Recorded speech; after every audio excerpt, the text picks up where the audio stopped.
أرسله بالحق بشيرا ونذيرا وداعيا إلى الله بإذنه وسراجا وقمرا منيرا. أما بعد فقد قال الله تعالى في كلامه المجيد وفي فرقانه الحميد: فأعوذ بالله من الشيطان الرجيم. بسم الله الرحمن الرحيم.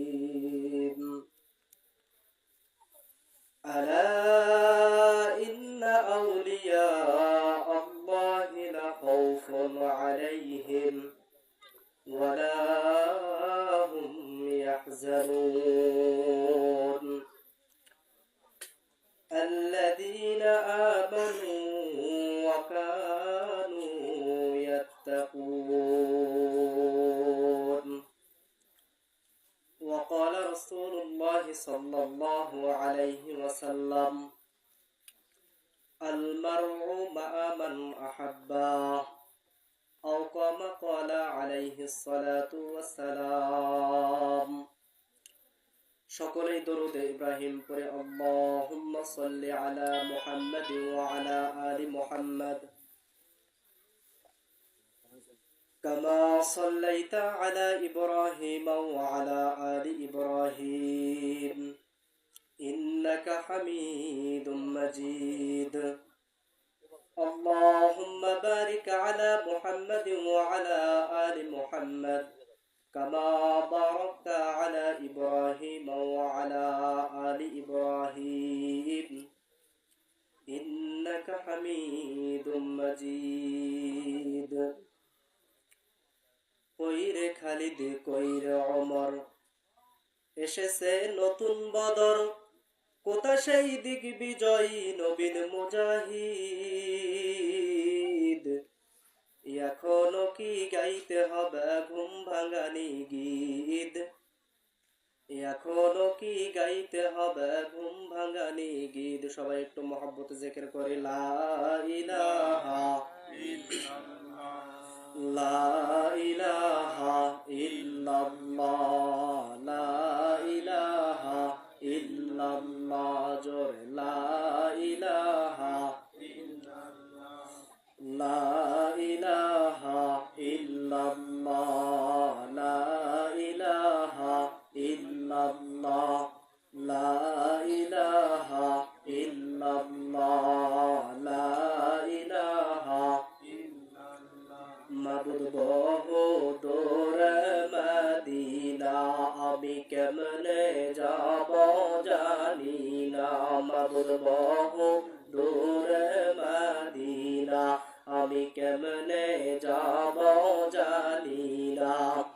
দয়া করেন দয়ার আল্লাহ, দয়া করেন দয়ার আল্লাহ, পুরাও মনের বাসনা। লা ইলাহা ইল্লাল্লাহ, লা ইলাহা। একটু মহব্বতে জিকির করতে হবে। জিকির করলে কি হয়? কলব পরিষ্কার হয়, দিল পরিষ্কার হয়। এজন্য একটু মনোযোগ সহকারে জিকির করতে হবে, যে জিকিরের মাধ্যমে কি হবে? আমাদের কলব পরিষ্কার হবে। এজন্য মহব্বতে একটু সবাই জিকির করি। আমরা যে কয়জনেই আছি মুষ্টিময় কিছু মানুষ, আমরা যদি জিকির করি তো মুসলমানদের তো জিকিরের আওয়াজ এইরকম হওয়ার কথা না, তাই না? মুসলমানদের জিকিরের আওয়াজ বড় হবে। যদিও বা আমি যেই মাহফিল গুলো করে থাকি, আপনারা আমাকে সকলেই চিনে থাকবেন। আমার যিনি এই পর্যায়ের উস্তাদ, যিনি আমাকে এই পর্যায়ে নিয়ে এসেছেন, আপনাদের খুবই পরিচিত এবং কদমতলী মাঠের ইমাম সাহেব আলহাজ হযরত মাওলানা মুহাম্মদ জাহাঙ্গীর আলম নুরি পীর সাহেব। উনি কিন্তু আমার দাদা হুজুর, উনি কিন্তু আমার দাদা হয়, তো তার নাতি আমি হচ্ছি ভাতিজার ছেলে। তো সেই হিসাবে অনেকেই কিন্তু তাকে চিনে এবং তার অনেকেই এখানে মহব্বতের লোক কিন্তু বসা আছে। তো তার নাতি হিসাবে সেই হিসাবেই তো একটু ঝোঁক মিলিয়ে আমার সাথে পড়তে হবে, তাহলে না আমি মজা পাবো। এরপরেই কিছু কোরআন হাদিস থেকে আপনাদের সামনে কথা তুলে ধরবো ইনশাআল্লাহ। তো একটু জেগে করি লা ইলাহা ইল্লাল্লাহ, লা ইলাহা ইল্লাল্লাহ, লা ইলাহা ইল্লাল্লাহ, লা ইলাহা ইল্লাল্লাহ, লা ইলাহা ইল্লাল্লাহ, লা ইলাহা ইল্লাল্লাহ, লা ইলাহা ইল্লাল্লাহ, লা ইলাহা ইল্লাল্লাহ, লা ইলাহা ইল্লাল্লাহ। এই কালিমার দাওয়াত দিতে মার খেলেন নবী তায়েফেতে, দাঁত ভাঙিলেন, বন্দী হলেন, ঘর ছেড়ে চলে গেলেন মদিনাতে। লা ইলাহা ইল্লাল্লাহ, লা ইলাহা ইল্লাল্লাহ, লা ইলাহা ইল্লাল্লাহ, লা ইলাহা ইল্লাল্লাহ, লা ইলাহা ইল্লাল্লাহ, লা ইলাহা ইল্লাল্লাহু মুহাম্মাদুর রাসূলুল্লাহ।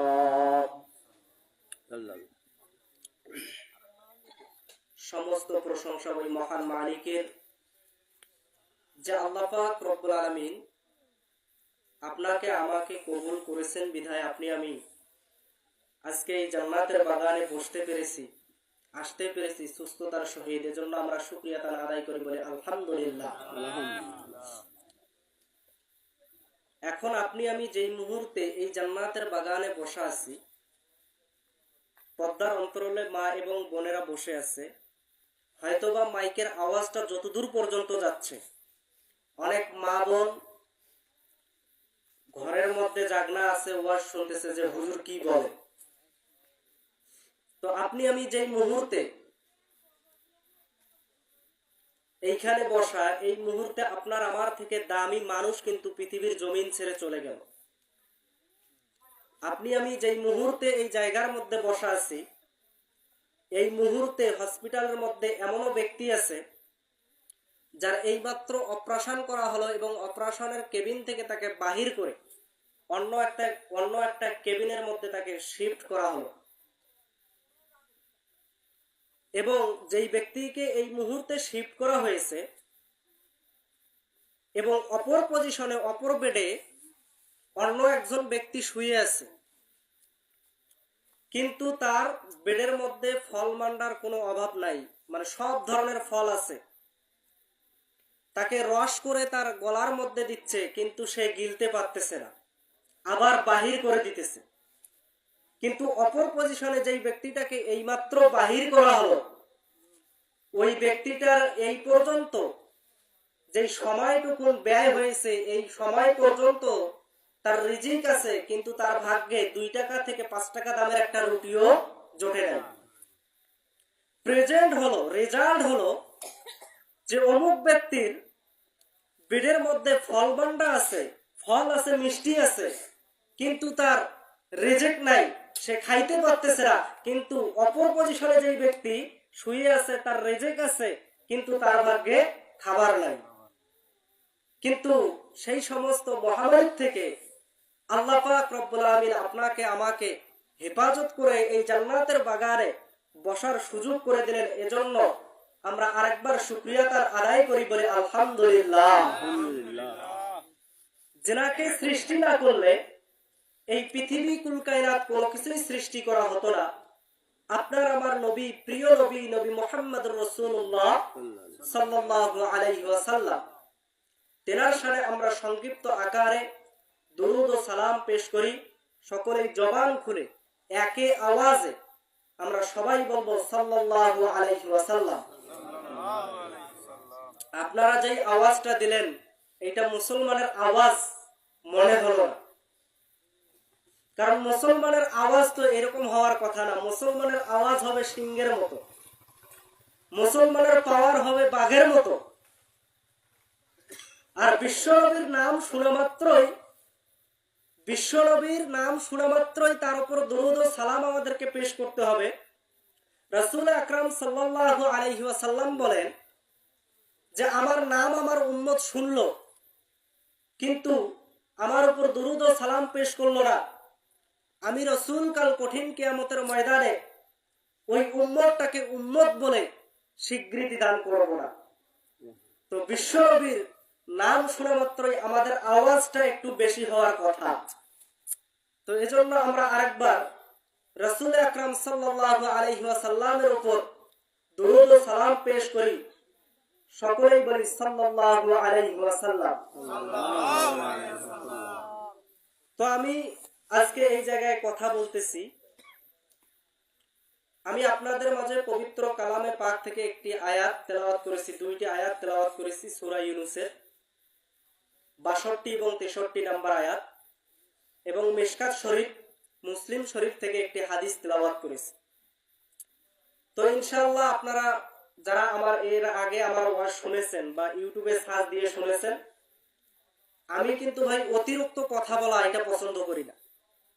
অতিরিক্ত কথা বলা এটা আমি পছন্দ করি না। আমার দাদা হুজুর আমাকে সব সময় বুঝায়, এখনো বুঝায় যে যেখানেই কথা বলতে যাও বাড়তি কথা বলবা না, কোরআন হাদিস থেকে তুমি কথা বলবা।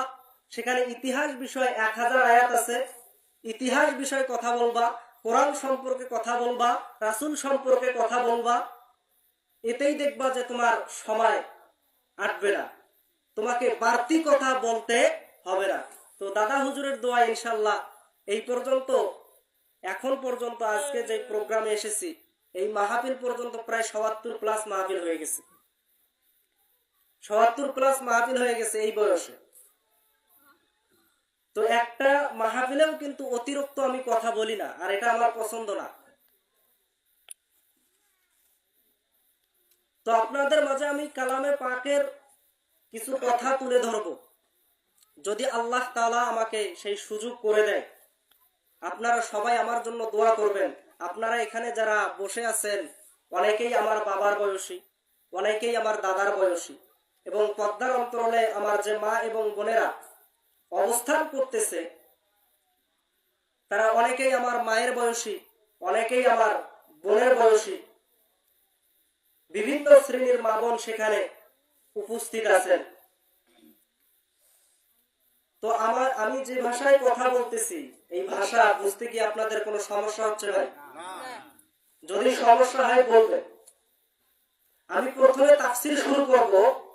যদি আপনারা তাফসীর বুঝেন তাহলে তাফসীর ওয়ার্ড বাই ওয়ার্ড কথা চলবে, আর যদি তাফসীর বুঝে না আসে তাহলে বিভিন্ন ইঙ্গিতে কথা বলে আজকের আলোচনা শেষ করব। আমি বেশি সময় কথা বলবো না, কারণ আমার শরীর খারাপ, কিন্তু আল্লাহ তাআলা আমাকে কবুল করেছেন বিধায় আমি এই জায়গায় আসতে পেরেছি। আজ থেকে 2 দিন আগেও আমার মনে হয় নাই যে আমি এই জায়গায় আসবো, শরীরটা এত পরিমাণ খারাপ ছিল। হয়তো আল্লাহ তাআলা কবুল করেছেন যে মুষ্টিময় কিছু সংখ্যক মানুষ এখানে উপস্থিত আছেন, এর মধ্যেও হয়তোবা এখানে কে জানি আল্লাহ তাআলা আজকে আমাকে এই জায়গায় নিয়ে এসেছেন। তো আমি আর পর্দার অন্তরালের মা গভীর মনোযোগী হয়ে শোনা লাগবে। আজ থেকে বহু বছর আগে আমার আল্লাহ পাক রব্বুল আলামিন যখন এই পৃথিবীর জমিনে মানুষগুলোকে পাঠাই দিল, এই মানুষগুলো পৃথিবীতে আসার পরে অহংকার করার কারণে, গর্ব করার কারণে অভদ্র মানুষগুলোকে ভদ্র জাতিতে পরিণত করার জন্য, অসভ্য মানুষগুলোকে সভ্য জাতিতে পরিণত করার জন্য, ঈমান হারা মানুষগুলোকে ঈমানদার বানাবার জন্য আমার আল্লাহ পাক রব্বুল আলামিন এই পৃথিবীর জমিনে দুইটা নিয়ামত, দুইটা বরকত দান করলেন। এক নম্বর যে নিয়ামতটা আমার আল্লাহ তাআলা দান করলেন সেই নিয়ামত নামটা হচ্ছে আপনার আমার নবী, প্রিয় নবী নবী মুহাম্মদ রাসূলুল্লাহ সাল্লাল্লাহু আলাইহি ওয়াসাল্লামকে এই পৃথিবীর জমিনে পাঠিয়ে দিলেন। একবার আওয়াজ করে বলা যাবে কি সুবহানাল্লাহ? আর একবার আওয়াজ দিয়ে বলা যাবে কি সুবহানাল্লাহ?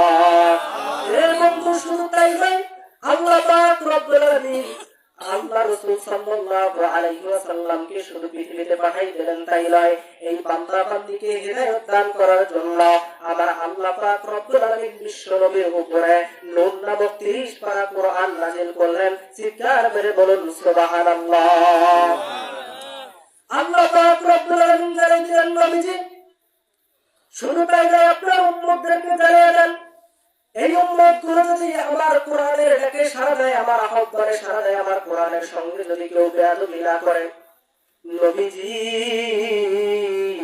আমি আল্লাহ পাক রব্বুল আলামিন তাদেরকে আরো 2টা জিনিস পুরস্কৃত দান করব। একবার বলা যাবে কি সুবহানাল্লাহ?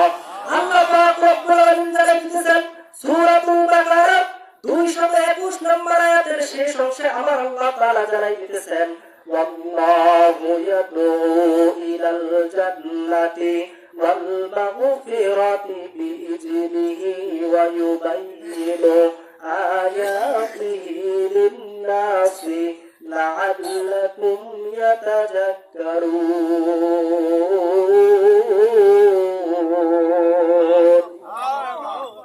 আল্লাহ পাক রব্বুল আলামিন জানিয়ে দিতেছেন নবীজি এই মানুষগুলোকে, এই উম্মতদেরকে জানিয়ে দেন আমি আল্লাহ যেই 2টা পুরস্কার দান করব।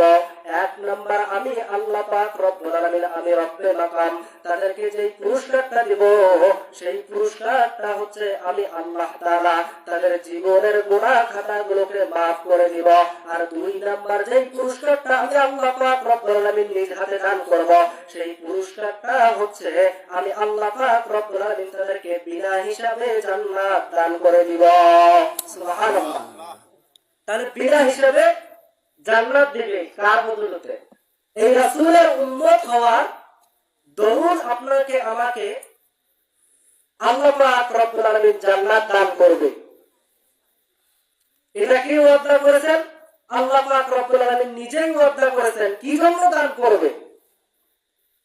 যদি কেউ আল্লাহ পাক রব্বুল আলামিনের কোরআন বিরোধিতা না করে, ইসলামের বিরোধিতা না করে, আলেমদের বিরোধিতা না করে, কোরআনের জিকির বিরোধী যদি কেউ না হয়, তাহলে আল্লাহ পাক রব্বুল আলামিন এই উম্মতদেরকে 2টা পুরস্কার দিবেন। 1 নাম্বার যে পুরস্কারটা দিবেন সেটা হচ্ছে বিনা হিসাবে আল্লাহ তাআলা জান্নাত দান করবে। তো জান্নাতটা কি পাওয়া সহজ? সবাই কি জান্নাত পাবে? এখানে আমরা যারা উপস্থিত আছি কেউ কি বুকে হাত দিয়ে বলতে পারবে যে আমি জান্নাতের মধ্যে যাব? আমি জাহাঙ্গীর আলম নুরি পীর সাহেবের নাতি, আমি এখানে বসে ওয়াজ করতেছি, আমিও বুকে হাত দিয়ে বলতে পারবো না যে আমি জান্নাতে যাব। তবে আমি এতটুকু কথা বলতে পারি যদি আল্লাহ তাআলা চায় তাহলে জান্নাতে যাব। তাহলে জান্নাতে যাইতে হলে সবসময় কিসের পক্ষে থাকতে হবে? হকের পক্ষে থাকতে হবে, ইসলামের পক্ষে থাকতে হবে, দ্বীনের পক্ষে থাকতে হবে। কোরআনের বিরোধিতা করা যাবে না, ইসলামের বিরোধিতা করা যাবে না। হুজুর কি বলতেছে এই কথাটাকে মনোযোগী হয়ে শোনা লাগবে। তো আপনাদের মাঝে যে কোরআনকে নিয়ে কথা বলতেছি, এই কোরআনের দাম আছে না নাই? এই কোরআনের দাম আছে না নাই? কোরআনের দাম আছে ভাই, সবাইকে কথা বলতে হবে। যেহেতু সজাগ আছেন, যদি ঘুমাই যান তাহলে সেই জন্য হচ্ছে ভিন্ন। যেহেতু সজাগ আছেন সেজন্য উত্তর দিতে হবে। তাহলে এই কোরআনের দাম আছে। আর এই কোরআনকে যদি কোনো ব্যক্তি সম্মান দেয়, এই সম্মান দেওয়ার বদলেতেও আল্লাহ তাআলা ওই ব্যক্তিটাকে জান্নাতের উচ্চ মাকামে পৌঁছায় দিতে পারেন। এবং এই কোরআনকে সম্মান দেওয়ার বদলেতেও আল্লাহ পাক রব্বুল আলামিন তাকে ওলি হিসাবে কবুল করতে পারেন। কেমন ওলি হিসাবে কবুল করেন ছোট্ট একটা ওয়াকিয়া আপনাদেরকে শোনাই দেই। তার নাম হচ্ছে সুলতান মাহমুদ গজনবী রহমাতুল্লাহি আলাইহি। নামটা আপনারা হয়তো অনেকেই শুনেছেন, ইউটিউবের মধ্যেও ওয়াজটা শুনতে পারেন, কিন্তু আমি এতটুকু কথা বলতে পারি, ইউটিউবে যেইভাবে ওয়াজটা শুনেছেন তার থেকে ভিন্ন আঙ্গিকে আমি কথাটা বলবো। এই সুলতান মাহমুদ গজনবী রহমাতুল্লাহি আলাইহি তিনি কিন্তু শুধু সাধারণ কোন সুলতান নন। এই সুলতান মাহমুদ গজনবী একজন সেই সময়ে প্রখ্যাত একজন আলেমে দ্বীন ছিলেন এবং তিনি একজন বড় ধরনের আল্লাহওয়ালা ছিলেন। এই সুলতান মাহমুদ গজনবী তিনি শুধু সুলতানই নয়, শুধু তার নামটাই সুলতান নয়, তিনি সেই সময়ের বাদশাহ ছিলেন। এই সুলতান মাহমুদ গজনবী রহমাতুল্লাহি আলাইহি তিনি সফর পিরিয়ডে বাহির হয়েছে তার কিছু সফর সাথীকে নিয়ে, সঙ্গীকে নিয়ে। সুলতান মাহমুদ গজনবী রহমাতুল্লাহি আলাইহি যখন সফরে বাহির হয়েছে তো তিনি এমন জায়গায় সফরের মধ্যে চলে গেছেন, কিতাবের মুসান্নিফ যেইভাবে ঘটনাটাকে উল্লেখ করেছেন সেইভাবে আপনাদের সামনে উল্লেখ করার চেষ্টা করতেছি। আমার বন্ধু সুলতান মাহমুদ গজনবী রহমাতুল্লাহি আলাইহি তিনি যখন সফর করতে করতে তিনি এমন একটা জায়গার মধ্যে পৌঁছে গেছেন, সুলতান মাহমুদ গজনবী রহমাতুল্লাহি আলাইহি তার উম্মতদেরকে ডাক দিয়ে, তার যে সাহাবারা ছিল, তার সঙ্গে যে সফর সাথীরা ছিল তাদেরকে ডাক দিয়ে বলতেছে, ও আমার সফর সাথীরা, তোমরা যদি লক্ষ্য করো তাহলে এখন বেলার দিকে যদি আমরা তাকাই তাহলে আমাদের রাজ্যে ফিরে যাওয়া কোনোভাবে সম্ভব নয়। আজকের রাত্রিটা হয়তো বা এই জায়গার মধ্যে আমাদেরকে রাত্রি যাপন করতে হবে, রাত্রির মধ্যে সফর করা যাবে না, রাত্রির মধ্যে সফর করা যাবে না। তোমরা আশেপাশে খোঁজ নাও এলাকার থেকে আমার কোনো ভক্ত আছে নাকি, আমার কোনো মুরিদান আছে নাকি। যদি আমার কোনো ভক্তকে পাও তাহলে ওই ভক্তের বাড়িতে তাকে বলো যে আজকে সুলতান মাহমুদ গজনবী একটা রাত্রি তোমার বাড়িতে কাটাই দিবে। সুলতান মাহমুদ গজনবী তিনি একজন বাদশাহ, সফরে গেছেন কিন্তু ফিরে সম্ভব হচ্ছে না, রাতের মধ্যে সফর করাটাও সম্ভব নয়। তো সুলতান মাহমুদ গজনবী রহমাতুল্লাহি আলাইহি তার যারা সাগর ছিল, সাহাবা ছিল, তার যারা সফর সাথী ছিল, তারা বলতেছে যে হুজুর বা বাদশাহ, আপনার একজন আমরা এই জায়গার মধ্যে মুরিদ পেয়েছি যে আপনাকে খুশু খুশুর সহিত তার বাড়িতে আপনাকে রাখতে চায়, একটা রাত্রি তার বাড়িতে আপনাকে রাত্রি যাপন করার জন্য সে সুযোগ দিতে চায় এবং আপনার সহ আপনার যত সাহাবা আছে, আপনার যত বন্ধু আছে, আপনার যত সফর সাথী আছে সবাইকে সে একটা রাত্রি খানা খাওয়াইতে চায়। আজকে আমি কিন্তু বেশি যেভাবে আমার টান দেওয়া দরকার ওইভাবে কিন্তু পারতেছি না, কারণ গলার অবস্থা কিন্তু ভালো না, হয়তো আমার ভয়েস শুনে আপনারা বুঝতে পারতেছেন, তবু চেষ্টা করতেছি। এইবার সুলতান মাহমুদ গজনবী রহমাতুল্লাহি আলাইহি তিনি যখন ওই মুরিদের বাড়িতে প্রবেশ করলেন, যখন তিনি ইশার আগে খানা খেলেন, খাওয়ার পরে তিনি ইশার সালাত আদায় করলেন, এইবার সুলতান মাহমুদ গজনবী রহমাতুল্লাহি আলাইহি তিনি ভাবলেন আমি এখন একটু শুয়ে বিশ্রাম করব, আমি একটু আরাম করব, পিঠটা বিছানায় লাগাবো। সুলতান মাহমুদ গজনবী রহমাতুল্লাহি আলাইহি তিনি যখন বিছানায় পিঠটা লাগাতে যাবে তিনি লক্ষ্য করিয়া দেখে তার পায়ের সামনে একটা কোরআন শরীফ রাখা আছে। সুলতান মাহমুদ গজনবী কোরআন শরীফের সাথে বেয়াদবি করলেন না, কোরআন শরীফকে সম্মান দেন। সুলতান মাহমুদ গজনবী না শুয়ে কোরআনটাকে বুকের মধ্যে জড়াই ধরলেন এবং সুলতান মাহমুদ গজনবী যেহেতু সারাদিন সফর করেছে, সফর করতে করতে রাত হয়ে গেছে, তার শরীরটা একটু ক্লান্ত। সুলতান মাহমুদ গজনবী রহমাতুল্লাহি আলাইহি তিনি ভাবতেছেন এই কোরআন শরীফটাকে যদি আমি এখন অন্য রুমের মধ্যে রেখে আসি তাহলে আমি বিছানার মধ্যে পিঠটা আরাম করে লাগিয়ে একটু ঘুম পাড়তে পারবো। সুলতান মাহমুদ গজনবী রহমাতুল্লাহি আলাইহি তিনি মনে মনে ভাবলেন যে কোরআন শরীফটাকে অন্য রুমের মধ্যে রেখে আসবে, যখন তিনি কোরআন শরীফটাকে নিয়ে গেলেন, সুলতান মাহমুদ গজনবী রহমাতুল্লাহি আলাইহি যখন গেটটা খুলবে, এমন মুহূর্তে কে যেন পেছন থেকে ডাক দেয়, ওরে সুলতান, তুমি যে কোরআনটাকে অন্য রুমের মধ্যে রাখতে যাচ্ছ, সুলতান তুমি কি জানো না তুমি হয়তো বা ওই ঘরের মধ্যে কোরআন শরীফটাকে রাখারও সময় পাবা না, তুমি কোরআন শরীফটাকে ওই ঘরে রেখে এই ঘর পর্যন্ত আসতে পারবা না, হয়তো বা সেই মুহূর্তে তোমার মৃত্যু হয়ে যাবে।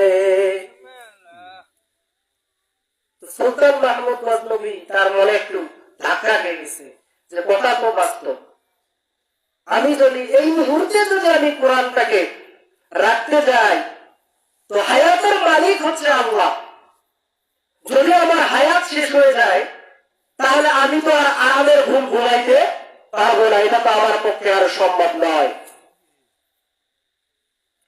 এইবার সুলতান মাহমুদ গজনবী রহমাতুল্লাহি আলাইহি তিনি আর অন্য রুমের মধ্যে গেলেন না, সারা রাত্রি তিনি জাগরণ থাকলেন, কোরআন শরীফকে সম্মান দিলেন, কোরআন শরীফকে ভালোবাসলেন। সুলতান মাহমুদ গজনবী রহমাতুল্লাহি আলাইহির ইন্তেকাল হয়ে গেল। সুলতান মাহমুদ গজনবী রহমাতুল্লাহি আলাইহি মৃত্যুবরণ করলেন। মৃত্যুবরণ করার পরে তাকে যে জায়গার মধ্যে কবরস্থ করা হয়েছে, কিতাবের মুসান্নিফ এইভাবে ঘটনাটাকে উল্লেখ করে যে 1 বছর নয়, 2 বছর নয়, 50 বছর নয়, 100 বছর অতিবাহিত হয়ে গেছে, 200 বছর অতিবাহিত হয়ে গেছে, 300 বছর অতিবাহিত হয়ে গেছে, 400 বছর অতিবাহিত হয়ে গেছে, 500 বছর অতিবাহিত হয়ে গেছে, 600 বছর অতিবাহিত হয়ে গেছে, 700 বছর অতিবাহিত হয়ে গেছে, 800 বছর অতিবাহিত হয়ে গেছে, 900 বছর অতিবাহিত হয়ে গেছে। কোন কোন মুসান্নিফ বলেন তাদের কিতাবের মধ্যে নিয়ে এসেছেন 950 বছর পরে সুলতান মাহমুদ গজনবীকে যে গোরস্থানে, যে কবরের মধ্যে তাকে রাখা হয়েছিল, ওই কবরস্থানটা কোন ঘটনাক্রমে ভেঙে গেছে, তার কবর থেকে সুলতান মাহমুদ গজনবীর লাশটা বাহির হয়ে গেছে। আবার কেউ কেউ বলে সুলতান মাহমুদ গজনবী রহমাতুল্লাহি আলাইহির পুরা 1001 বছর অতিবাহিত হওয়ার পরে সুলতান মাহমুদ গজনবী রহমাতুল্লাহি আলাইহির লাশটা বাহির হয়েছে। কিন্তু বেশি যে রিওয়ায়াতটা পাওয়া যায় কিতাবের মধ্যে, বেশি যে কথাটা উল্লেখ পাওয়া যায়, সেই কথাটা হচ্ছে, সেই ঘটনাটা হচ্ছে সুলতান মাহমুদ গজনবীর যে কবর থেকে লাশটা বাহির হয়েছে, এটার বয়স হচ্ছে 1001 বছর। 1001 বছর পরে সুলতান মাহমুদ গজনবী রহমাতুল্লাহি আলাইহি তার লাশটা বাহির হয়েছে। তো এখন আপনাদের প্রশ্ন হইতে পারে যে হুজুর 1001 বছর পরে কবর থেকে বাহির হইল, এটা কেমনে সম্ভব?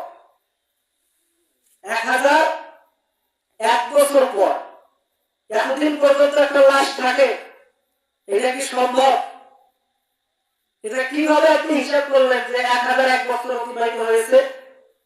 তো আপনারা লক্ষ্য করেন, আমাদের এলাকায় বা পার্শ্ববর্তী এলাকায় যদি কোনো ধনী ব্যক্তি মারা যায়, এখন তো গরিব ব্যক্তিরাও এরকম করে যে কবরটাকে পাকা করে চতুর্থায়, এবং পাকা করে সেখানে কিন্তু তারিখ লিখে দেয় এবং কোন ব্যক্তি মারা গেছে ওইটা কিন্তু লিখে দেওয়া থাকে।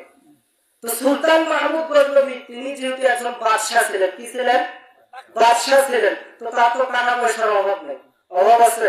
তো তিনি মারা যাওয়ার পরে তার কবরে ওইভাবে তারিখ দিয়ে, ডেট দিয়ে, তার নাম সহ ওই জায়গার মধ্যে উল্লেখ করে তাকে কবরস্থ করা হয়েছে। তো সেই হিসাবে হিসাব করে সুলতান মাহমুদ গজনবী রহমাতুল্লাহি আলাইহির লাশের বয়স হচ্ছে 1001 বছর।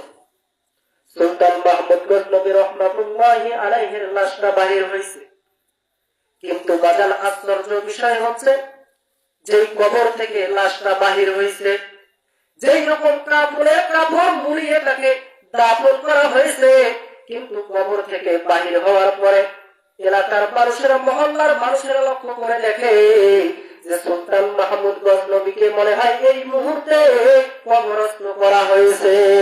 সুবহানাল্লাহ।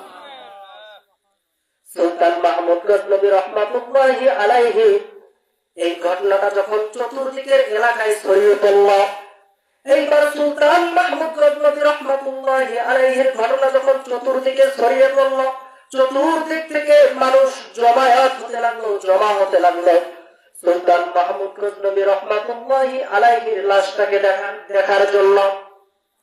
অনেক যুবক সেই জায়গার মধ্যে উপস্থিত হয়েছে।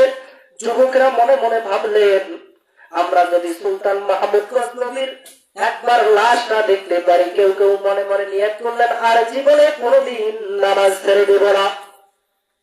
এমনও যুবক সেই জায়গার মধ্যে উপস্থিত ছিলেন যে যুবক প্রতি রাতের মধ্যে মদ পান করতেন, যে যুবক প্রতি রাতের মধ্যে জিনা করতেন, এমন যুবক সেই জায়গায় উপস্থিত হয়েছিলেন।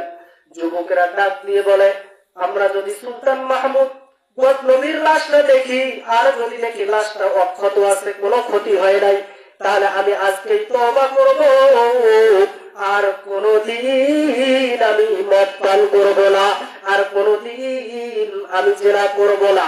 এমন সন্তান সেইখানে উপস্থিত ছিল। তারা বলল যে আমি আমার মায়ের গায়ে হাত তুলি, আমার মাকে আমি মেরেছি, আমি আজকেই মায়ের পা ধরবো, মায়ের কাছে মাপ চাবো, আর কোনদিন মায়ের গায়ে হাত তুলব না যদি দেখি সুলতান মাহমুদ গজনবীর লাশটা অক্ষত আছে। এইভাবে তারা বিভিন্ন জনে বিভিন্ন কথা বলতেছে যে আমরা যদি দেখি যে সুলতান মাহমুদ গজনবীর লাশটা ভালো আছে, তাহলে আমরা ভালো হয়ে যাব, আর কোনদিন গুনাহের কাজে লিপ্ত হব না। তো সবাই যখন এই কথা ভাবলেন, তো কিছু তো সেখানে জ্ঞানী ব্যক্তিও আছে নাকি, কিছু জ্ঞানী যুবকও আছে।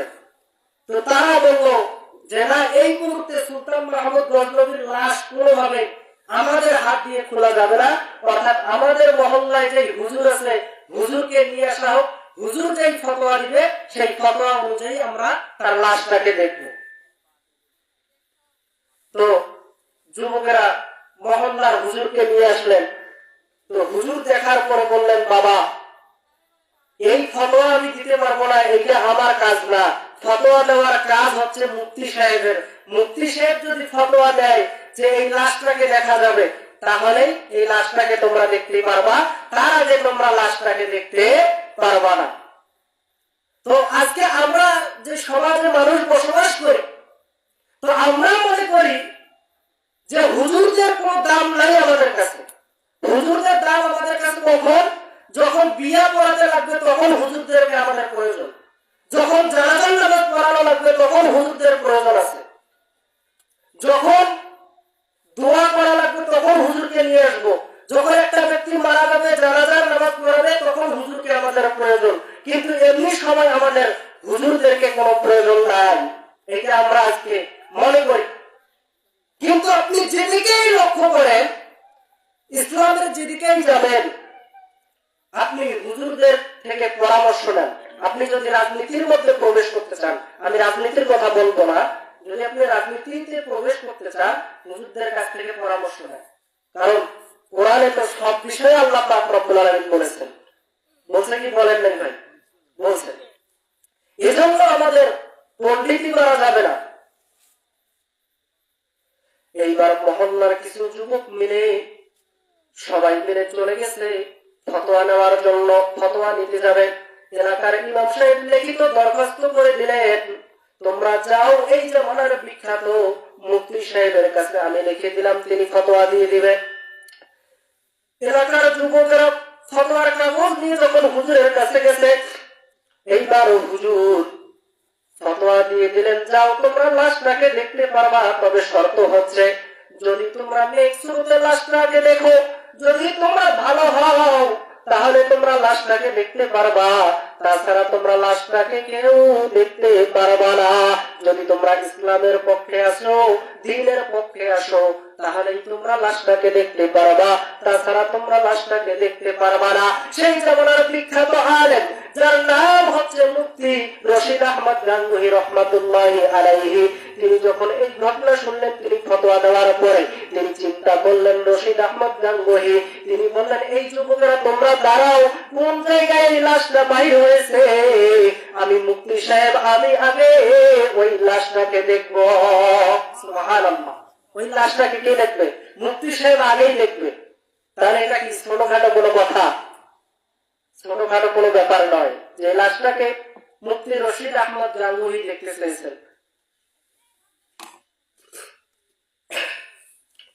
রশিদ আহমদ গাঙ্গুহি রহমাতুল্লাহি আলাইহি তিনি যখন আসতেছিলেন যুবকদেরকে নিয়ে, সামনেই তার উস্তাদ বাহির হয়ে বলতেছে, ও বিখ্যাত মুফতি সাহেব রশিদ আহমদ গাঙ্গুহি, তুমি কই যাও?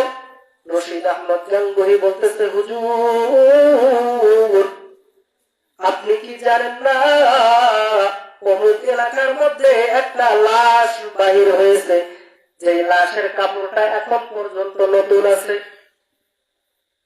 এইবার রশিদ আহমদ গাঙ্গুহির উস্তাদ, রশিদ আহমদ গাঙ্গুহির পীর, তিনি বলতেছে, ও রশিদ আহমদ গাঙ্গুহি তুমি কি জানো? তার আগে আগামীকালকের রাতে আল্লাহ পাকের রাসূল আমার ঘরে তাশরীফ এনেছিলেন। রাসূল আকরাম সাল্লাল্লাহু আলাইহি ওয়াসাল্লাম আমাকে জানাই দিয়েছে সর্বপ্রথম যেন আমি তার মুখটাকে দেখি। সুবহানাল্লাহ। তো রশিদ আহমদ গাঙ্গুহির যে পীর, তার নাম হচ্ছে হাজী ইমদাদুল্লাহ মহাজের মক্কি রাহমাতুল্লাহি আলাইহি। তার ঘটনা আপনারা অনেকেই শুনেছেন, আমি সেদিকে যাব না, আলোচনা লম্বা হয়ে যাবে, সময় কম।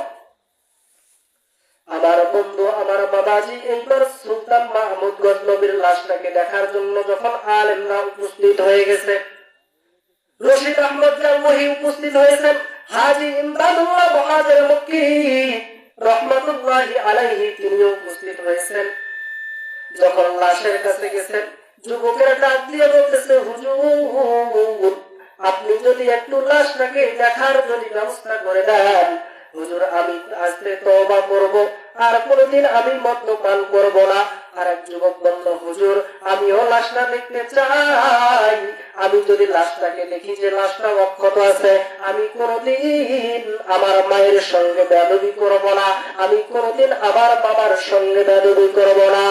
এ বন্ধু, মনোগঞ্জের মুসলমান, চকবাজারের মুসলমান বাপ-ভাইরা, যতদূর পর্যন্ত মাইকের আওয়াজ যায় গভীর মনোযোগী হয়ে শোনা লাগবে।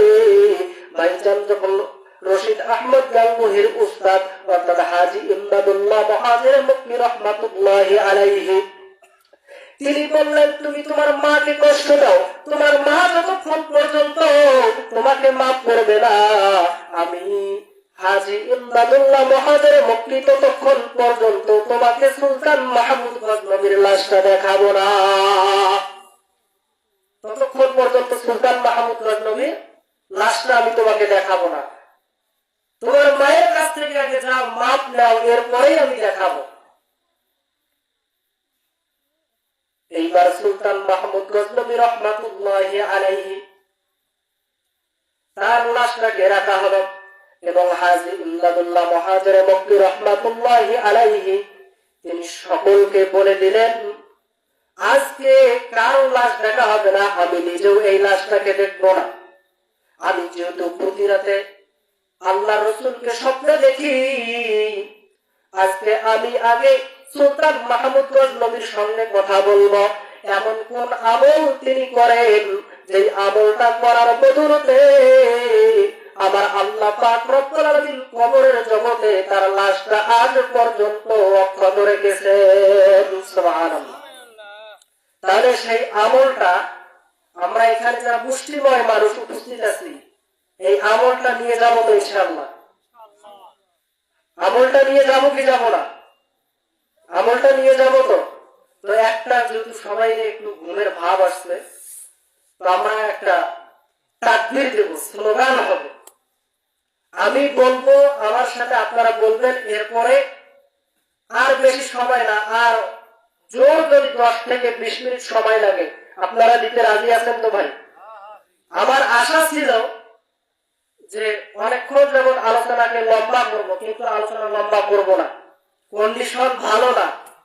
কন্ডিশন যদি ভালো হইতো আলোচনাও চলতো, আলোচনা করে কিন্তু সত্যি মজা পাচ্ছি না আমি। তো একটা আওয়াজ হয়ে যাক, তোলো তোলো আওয়াজ তোলো, জোর কদমে সামনে চলো, একই তালে দাও না স্লোগান, নারায়ে তাকবীর, নারায়ে তাকবীর।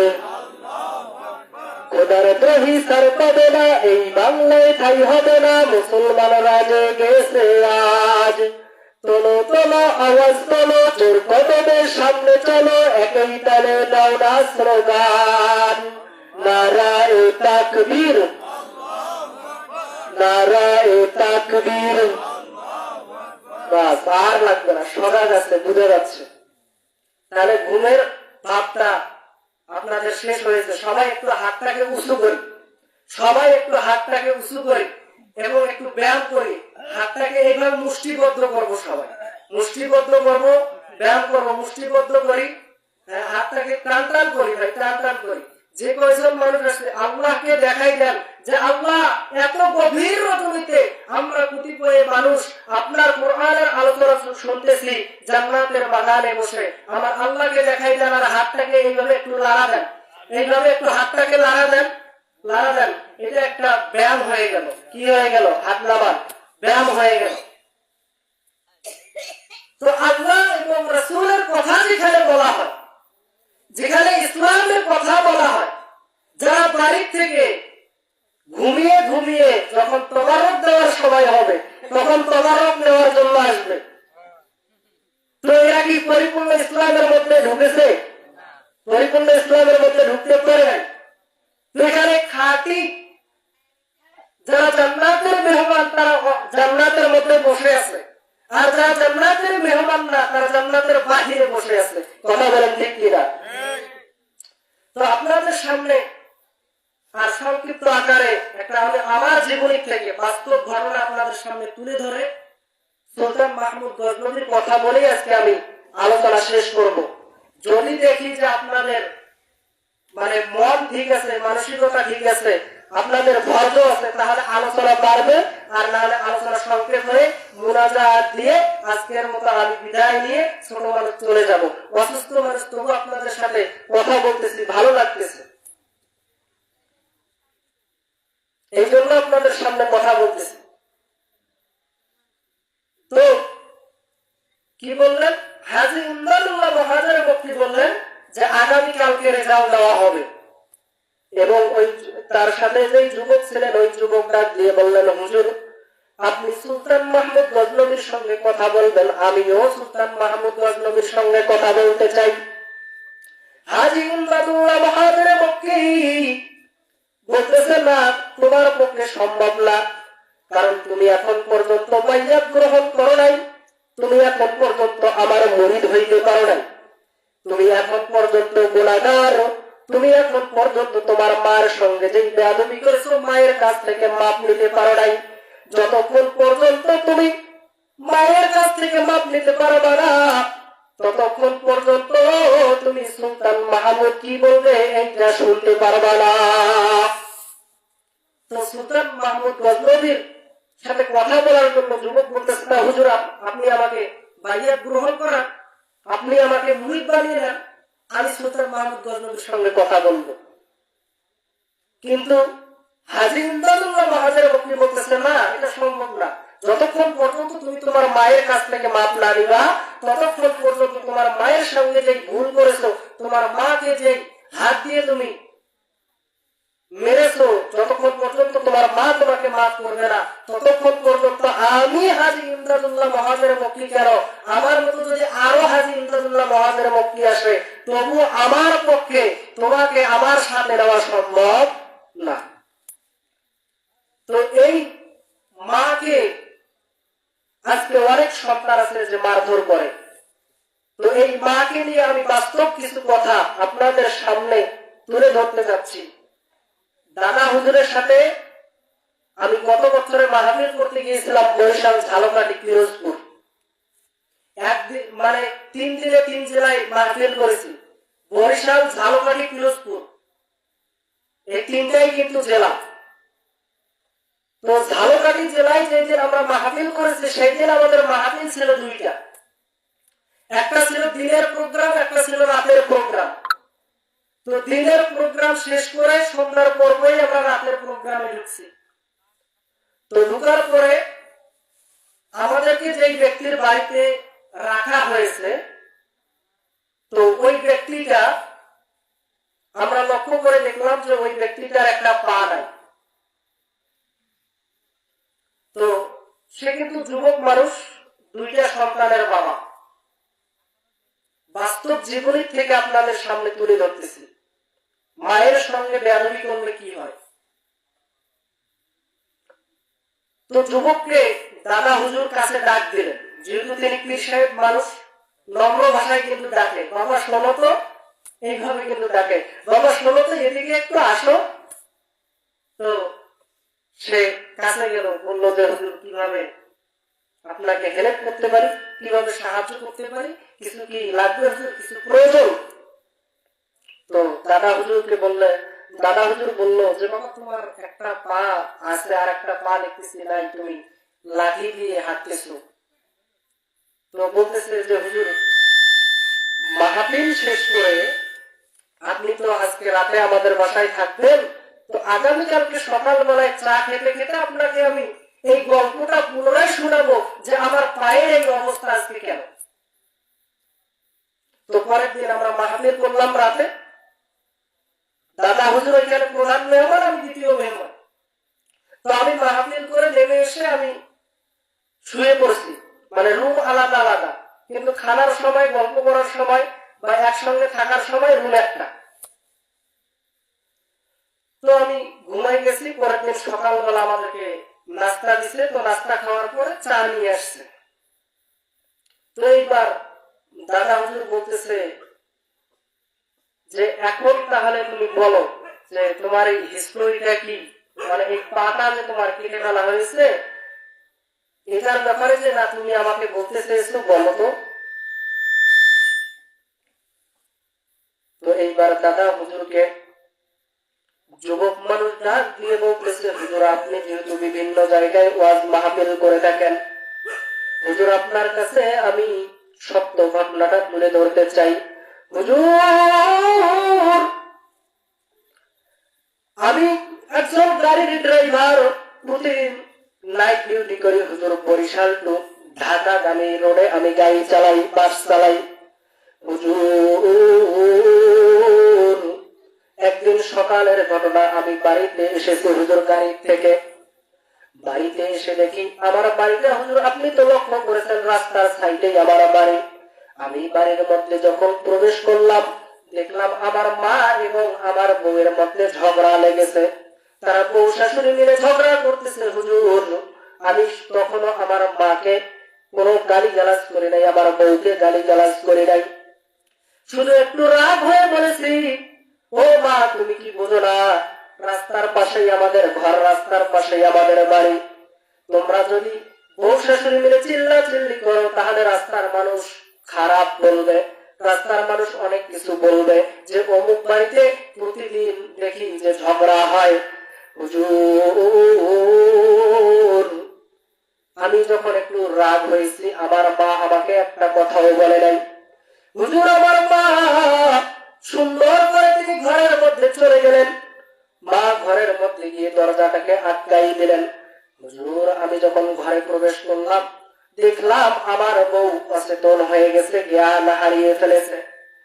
হুজুর আমার বউ যখন আমি দেখলাম জ্ঞান হারিয়ে ফেলেছে, আমি মনে মনে আমার ধারণা হলো আমি না থাকা অবস্থায় মনে হয় আমার স্ত্রীকে আমার মা কত কথা শোনায়, এই কথা মনে হয় সহ্য করতে পারে নাই, এই সহ্য না করার কারণে মনে হয় মানুষের মেয়ে, মানুষের ঝি আজকে মৃত্যুবরণ করেছে। আমি ততক্ষণও বুঝতে পারি নাই যে আমার স্ত্রীর অজ্ঞান হয়ে গেছে। হুজুর আমি আমার বউকে রেখে মায়ের উপর রাগান্বিত হয়ে মায়ের ঘরের দরজাটাকে আমি ধাক্কা দিয়ে খুললাম। হুজুর ধাক্কা দিয়ে খুলে দেখি আমার জনম দুঃখের মা পানে পান খায়, তার পান খাওয়ার অভ্যাস ছিল।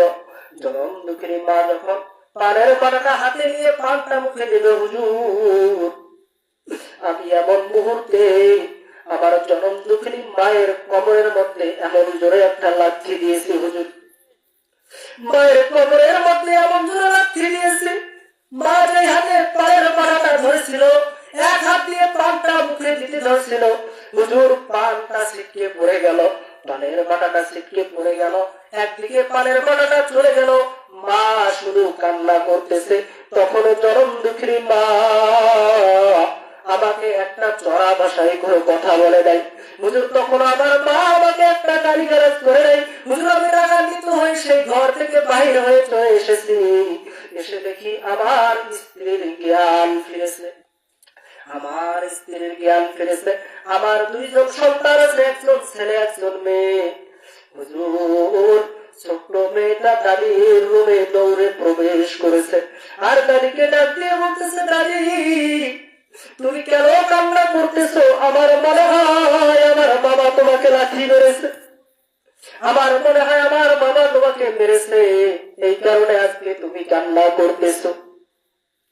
ছোট্ট মেয়েটা এইভাবে যখন আমার মাকে বলে, হুজুর আমি অপর ঘর থেকে শুনতেছি। আমার বউ যখন এই ঘটনাটা শুনেছে, আমার বউ আমাকে ডাক দিয়ে বলতেছে, প্রাণের স্বামী তুমি এইটা ঠিক করো নাই, তোমার মায়ের কোমরে তুমি লাঠি দিয়েছো। হুজুর প্রাণের স্ত্রী বলতেছে, তুমি মায়ের কোমরে লাঠি দিয়েছো, তুমি এইটা ঠিক কাজ করো নাই। আমার মেয়েটাকে ঘর থেকে মা বাহির করে দিয়ে তিনি দরজা লাগিয়ে দিলেন। হুজুর পরে সেই দিন আমার রাতে নাইট ডিউটি ছিল, আবারও আমি গাড়ির মধ্যে চলে যাব। হুজুর সন্ধ্যার সময় আমি যখন রেডি হয়ে জুতা পরিধান করলাম, আমি স্যুট পরলাম, শার্ট পরলাম, পরে যখন বাহির হয়ে যাব, আমার ছেলে মেয়ে দাদির দরজায় গিয়ে ধাক্কা দিতেছে আর বলতেছে, দাদি তুমি ঘর থেকে বাইর হও, আমার বাবাকে কিছু বলো, আমার বাবা চলে যাচ্ছে, এখন গাড়িতে চলে যাবে।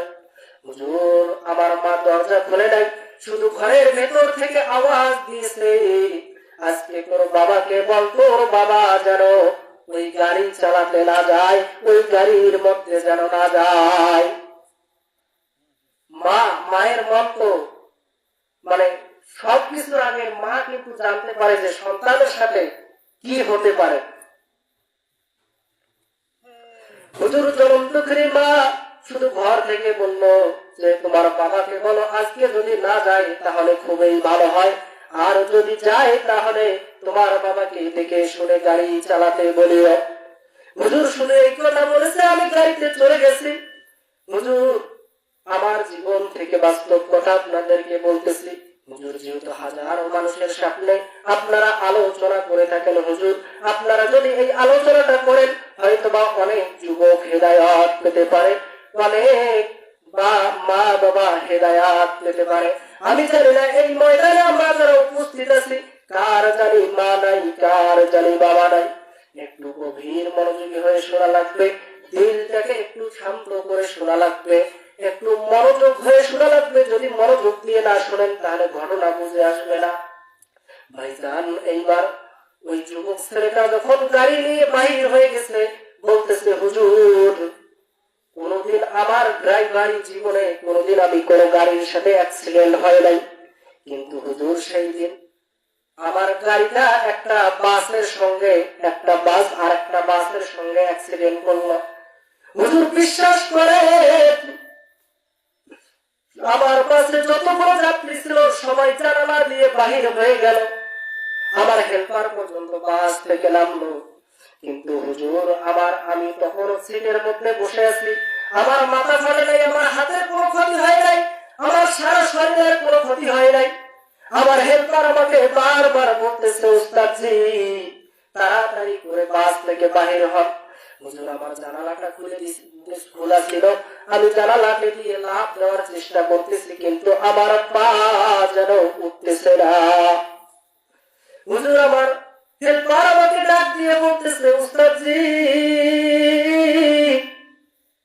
আপনার পাটা বাসের সিটের সাথে এমন ভাবে আটকে গেছে, আপনার পা থেকে এমন ভাবে রক্ত বাহির হইতেছে যে রক্ত দিয়ে বাসটাকে একবার গোসল করা যাবে। হুজুর এরপরে আমি ঘটনা আর বলতে পারি না আমার সঙ্গে কি হলো। হুজুর আমি যখন চোখ খুললাম, হুজুর আমি দেখলাম আমি হসপিটালের মধ্যে ভর্তি আছি। হুজুর আমার জ্ঞান ফিরেছে, আমি বুঝতে পারলাম আমার পা, যেই পাটাকে কেটে ফেলা হয়েছে, ডাক্তার নাকি বলছিল তোমরা যেই যুবককে নিয়ে এসেছো তার পাটা আর সুরক্ষিত রাখার প্রয়োজন নাই, সুরক্ষিত কোনোভাবে রাখা যাবে না। তোমরা যদি পারো এই রোগীর আমরা চিকিৎসা করতে পারবো না, তাকে ঢাকায় হসপিটালের মধ্যে ভর্তি করাও। কিন্তু হুজুর যে সদর হাসপাতালে আমাকে ভর্তি করা হয়েছে, হুজুর আমি লক্ষ্য করে দেখি আমার পায়ের মধ্যে কি যেন হাত বুলাইতেছে। হুজুর আমি তখন চক্ষু খুলি নাই, হুজুর আমি চক্ষু খুলে দেখি দুনিয়ার সবাই মনে হয় ঘুমিয়ে গেছে, আমার স্ত্রী আমার সন্তানদেরকে নিয়ে ঘুমাইছে। হুজুর আমার জনম দুঃখী মা আমার বেডের পাশে দুই চোখ দিয়ে অশ্রু ঝরতেছে আর কান্না করতেছে, বলতেছে ও সন্তান তোকে আমি বারবার নিষেধ করলাম, সন্তান তুমি কেন গাড়িতে গেলা? ও সন্তান রে আমি মা তোকে নিষেধ করেছি, তবু তুই কি জন্য বাবা গাড়ির মধ্যে গেলি রে বাবা? বারবার বাবা বাবা বলে মা ডাকতেছে। হুজুর আমি তখন আমার মাকে জড়াই ধরলাম, মায়ের ঘাড়ের মধ্যে একটা হাত দিলাম আর মাকে ডাক দিয়ে বললাম মা, ও মা আমি ভুল করেছি, তোমার কোমরের মধ্যে লাথি দিয়েছি, তোমার কৃষ্ণ মোবারকে লাথি দিয়েছি মাগো। হয়তো বা আল্লাহ এটা বরদাস্ত করতে পারে নাই। মা ডাক দিয়ে বলতেছে সন্তান তুই বিশ্বাস করো বাবা, তুই যে আমাকে লাথি মারছস তবু আমি চরম দুঃখিনী মা, আমি একবারও মুখ ফুটে তোকে গর্ত দেই নাই। কিন্তু আল্লাহ বরদাস্ত করতে পারে নাই, আল্লাহ তার পাটাকে ওসাল করে দিয়েছে। এরে পদাগঞ্জের মুসলমান ভাইরা, চক বাজারের মুসলমান, যতদূর পর্যন্ত আজকে মাইকের আওয়াজ যাইতেছে জানি না এই ময়দানে কারো মা নাই কারো বাবা নাই। সন্তানকে ডাক দিয়ে কবর থেকে মা বলতেছে সন্তান আজকে তুমি জান্নাতের বাগানে গেলা, মাহাতুলে গেলা, সন্তান তুমি আমার জন্য একটু দোয়া করলা না? ও সন্তান আজকে আমি বাবা অন্ধকার কবরে আসার পরে জানতে পারলাম যদি কোন সন্তান কোন মা বাবার জন্য যদি দোয়া করে আল্লাহ পাক রব্বুল আলামিন মাফ করে দিয়ে ওই মা বাবার কবরখানাকে জান্নাতুল ফেরদাউস বানায়া দেয়।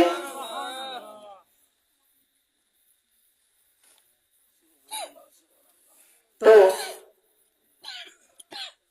এই যে সন্তান যে ঘটনাটা যে উল্লেখ করেছে, তো মা বাবার সঙ্গে কি আমাদের বেয়াদবি করা যাবে? মায়ের সঙ্গে বেয়াদবি করা যাবে? মায়ের সঙ্গে বেয়াদবি করা যাবে না, বাবার সঙ্গে বেয়াদবি করা যাবে না। কারণ মা বাবা হচ্ছে এমন একটা নিয়ামত, যেই মায়ের যদি একবার মুখ যদি খুশুর সাথে কোনো ব্যক্তি দেখে, তাহলে আল্লাহ পাক রব্বুল আলামিন একটা নফল কবুল হজের সওয়াব তার আমলনামায় দান করে দেয়।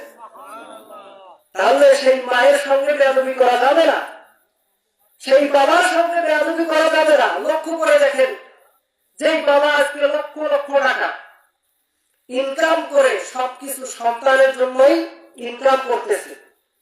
কার জন্য ইনকাম করতেছে? সন্তানের জন্য ইনকাম করতেছে। আজকে সেই বাবা যখন বৃদ্ধা হয়ে যায়, সেই বাবাকে আমরা বৃদ্ধাশ্রমে রেখে আসি। আজকে বউ পাওয়ার পরে সেই মাকে ভুলে যাই, বাবাকে ভুলে যাই। কিন্তু আমরা এটা একবার ভাবলাম না যে মা আপনাকে আমাকে জন্ম দিল, এই মা কত কষ্ট করে আপনাকে জন্ম দিয়েছে, কিভাবে কষ্ট দিয়ে সেই মা আপনাকে জন্ম দিয়েছে, এইটা আপনি একবারও ভাবলেন না। মহিলা মা বোনেরা আছে, তাদের জন্য কি ওয়াজ করা লাগবে নাকি? সিম্পল একটু ওয়াজ করি, মহিলা মা বোনদের তো বেশি ওয়াজের প্রয়োজন নাই। আল্লাহ তাআলা তো বলেই দিয়েছেন সূরা আহজাব وقرنا في بيوتكن ولا تبرجنا تبرج الجاهلية الأولى সহজ ভাবে বলে দিয়েছেন চারটি বিধান। কয়টি বিধান? চারটি যদি মানতে পারে তাহলে আল্লাহ পাক রব্বুল আলামিন তাদেরকে বিনা হিসাবে মা ফাতেমার সঙ্গে জান্নাত দান করবে। কার সঙ্গে জান্নাত দান করবে? মা ফাতেমার সঙ্গে জান্নাত দান করবে। আলোচনা করলে দীর্ঘায়িত আলোচনা করা যায়, লম্বা করা যায়, কিন্তু লম্বা করা সম্ভব হচ্ছে না। সংক্ষেপে বলে দিচ্ছি। এক নম্বর, আল্লাহ পাক রব্বুল আলামিন বলেন, কোন নারী যদি হাসতে হাসতে জান্নাতের মধ্যে যাইতে চায়, সানাউল্লাহ মানিকপতি রাহমাতুল্লাহি আলাইহি এই আয়াতের ব্যাখ্যা করতে গিয়ে, তাফসীর করতে গিয়ে লেখেন, কোন মা বোন যদি সঠিকভাবে দৈনন্দিন যদি 5 ওয়াক্ত নামাজ যদি তাকবীরুল্লাহর সাথে আদায় করে, সঠিক সময় আদায় করে, ওই মহিলাটা বিনা হিসাবে আল্লাহ পাক রব্বুল আলামিনের জান্নাতে চলে যাবে। সুবহানাল্লাহ। তাহলে এক নম্বর কি বলেছেন? সালাতের কথা বলেছেন। তো সালাতটা, এই সালাতের কথা আসলে সালাতটা কি শুধু মহিলা মা বোনদের জন্য নাকি আপনাদের জন্য? সবাইয়ের জন্য। নামাজকে কি করা হয়েছে? ফরজ করা হয়েছে। তো এই নামাজটা যদি মহিলা মা বোনেরা সঠিকভাবে করতে পারে তাহলে আল্লাহ তাআলা প্রথম শর্ত দিয়েছে তাকে বিনা হিসাবে জান্নাত দিবে। তো মহিলা মা বোনেরা কিন্তু মোটামুটি নামাজ পড়ে, প্রত্যেকটা বাড়িতে কিন্তু মহিলারা নামাজ পড়ে, কিন্তু পুরুষেরা নামাজ পড়ে না। আসতেছি, ধৈর্য ধরেন। আপনি যেইটার অপেক্ষা করতেছেন ওইটা একটু পরে আসবে।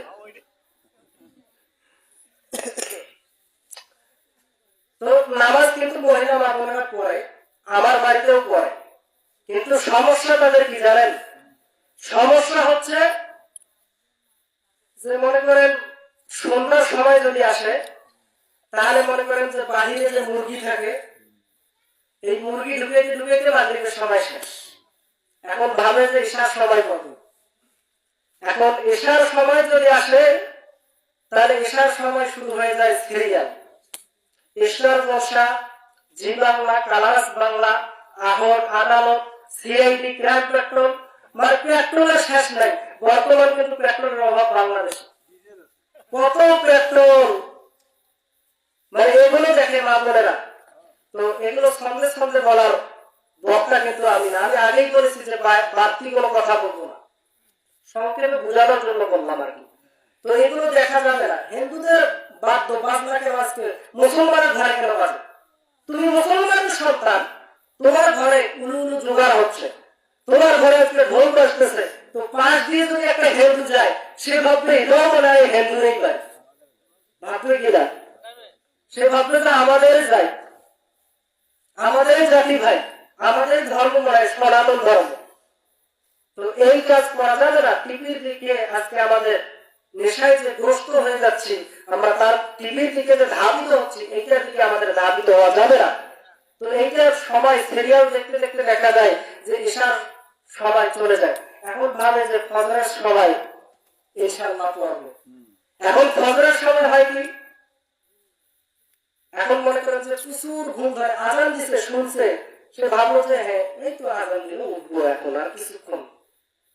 এই ভাবতে ভাবতে আমার শয়তান আসে, এমন ভাবে তার শরীর মালিশ করে, একেবারে ঘুম দিচ্ছে আর কোনো খোঁজ খবর নাই।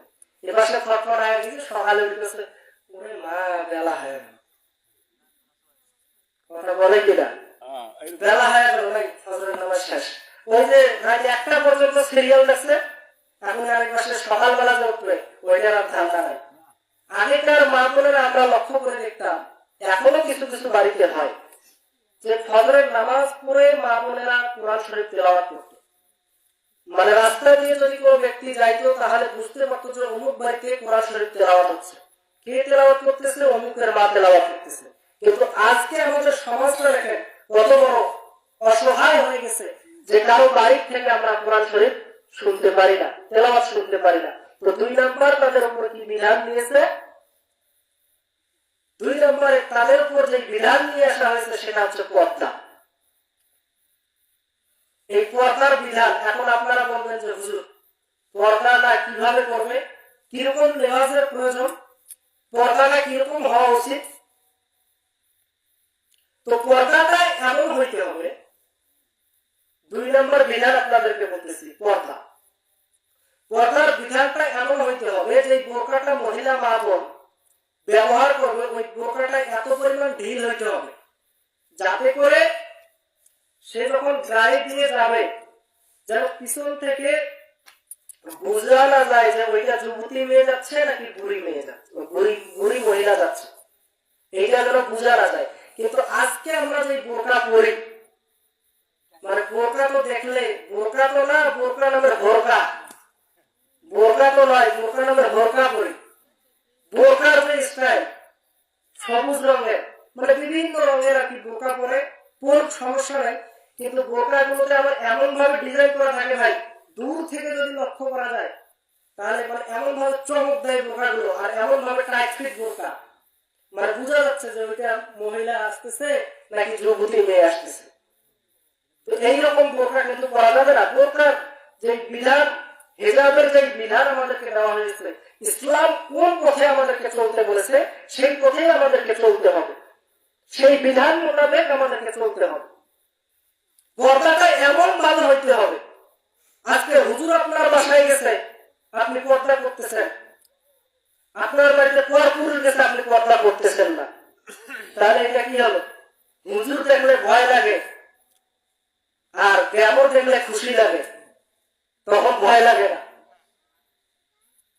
তো এইটা করা যাবে না। পর্দা করলে পর্দার হুকুমকে মানলে মানার মতো মানতে হবে।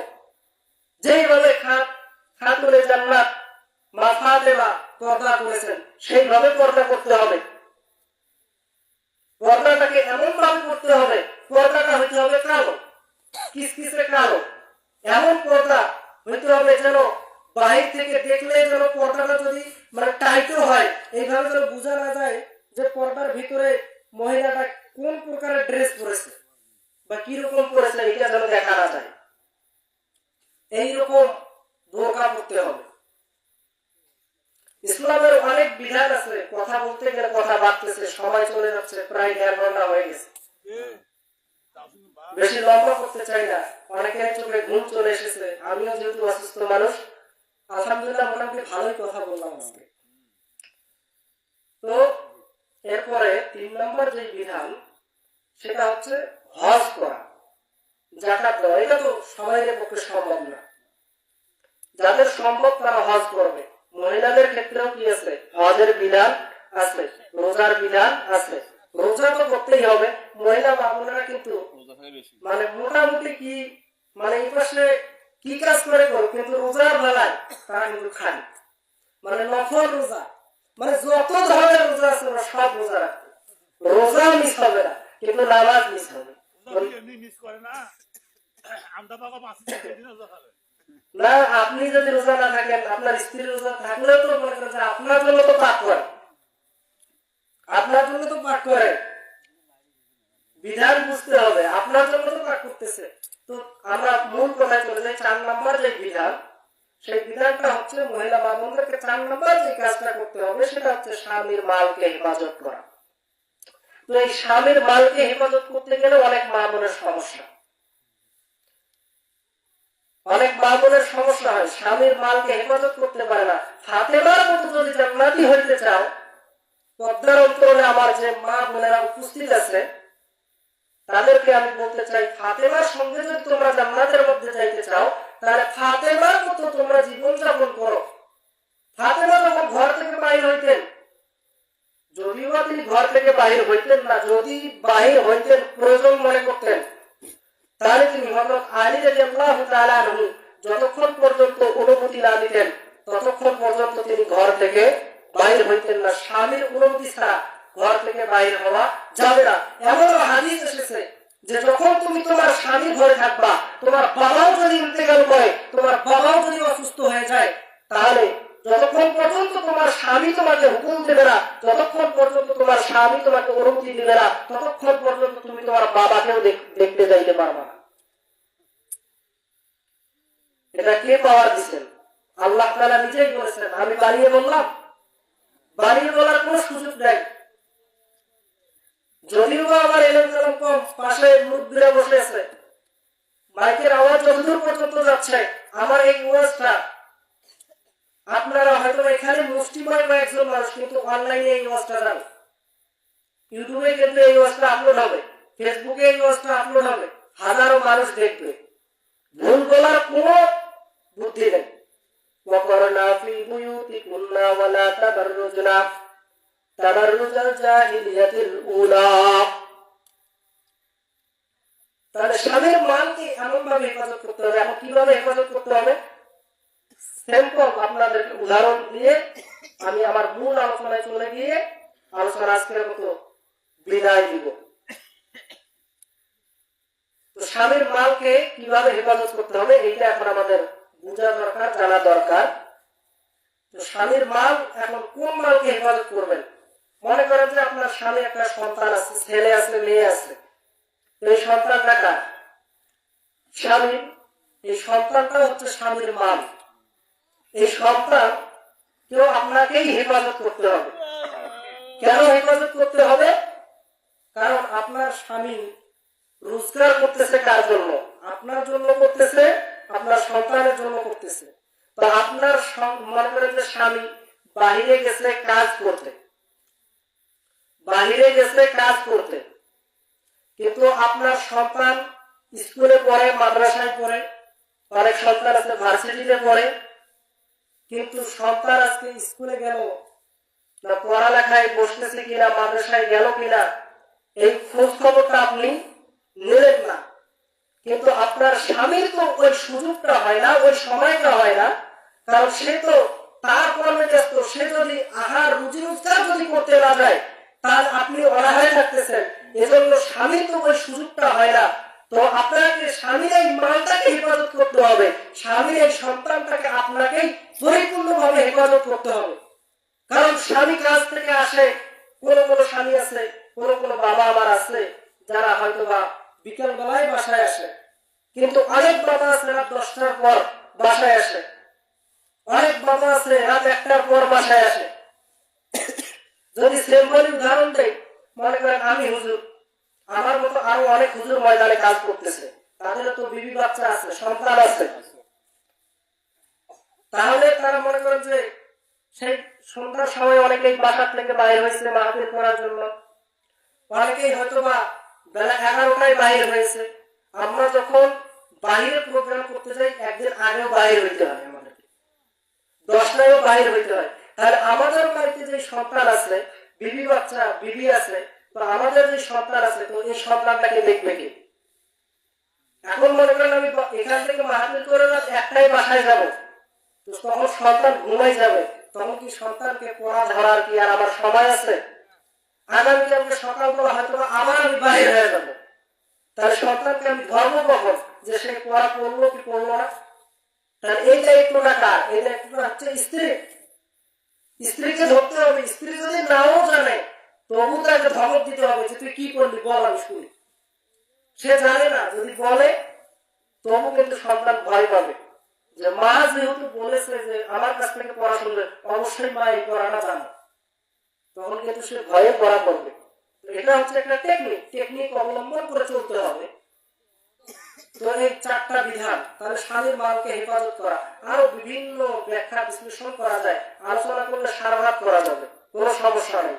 তাহলে আপনাদের মাঝে আমি পবিত্র কালামে পাক থেকে একটি আয়াত তেলাওয়াত করেছি, আলা ইন্না আউলিয়া আল্লাহু লা খাউফুন আলাইহিম ওয়া লা হুম ইয়াহজানুন। জেনে রাখো, আল্লাহর বন্ধুদের কোনো ভয় নাই। এখন আল্লাহর বন্ধু কারা? আল্লাহর বন্ধু হতে গেলে কি করতে হবে? আল্লাহর বন্ধু কারা? ভাইজান সংক্ষিপ্ত আকারে ঘটনা শেষ করে দেই। সুলতান মাহমুদ গজনবী রহমাতুল্লাহি আলাইহি, মনে আছে কিনা জানি না।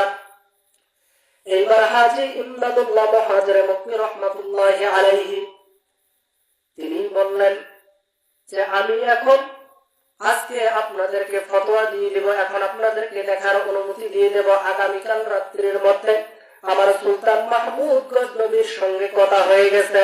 রে বাবাজি সুলতান মাহমুদ গজনবীর সঙ্গে কথা হয়ে গেছে।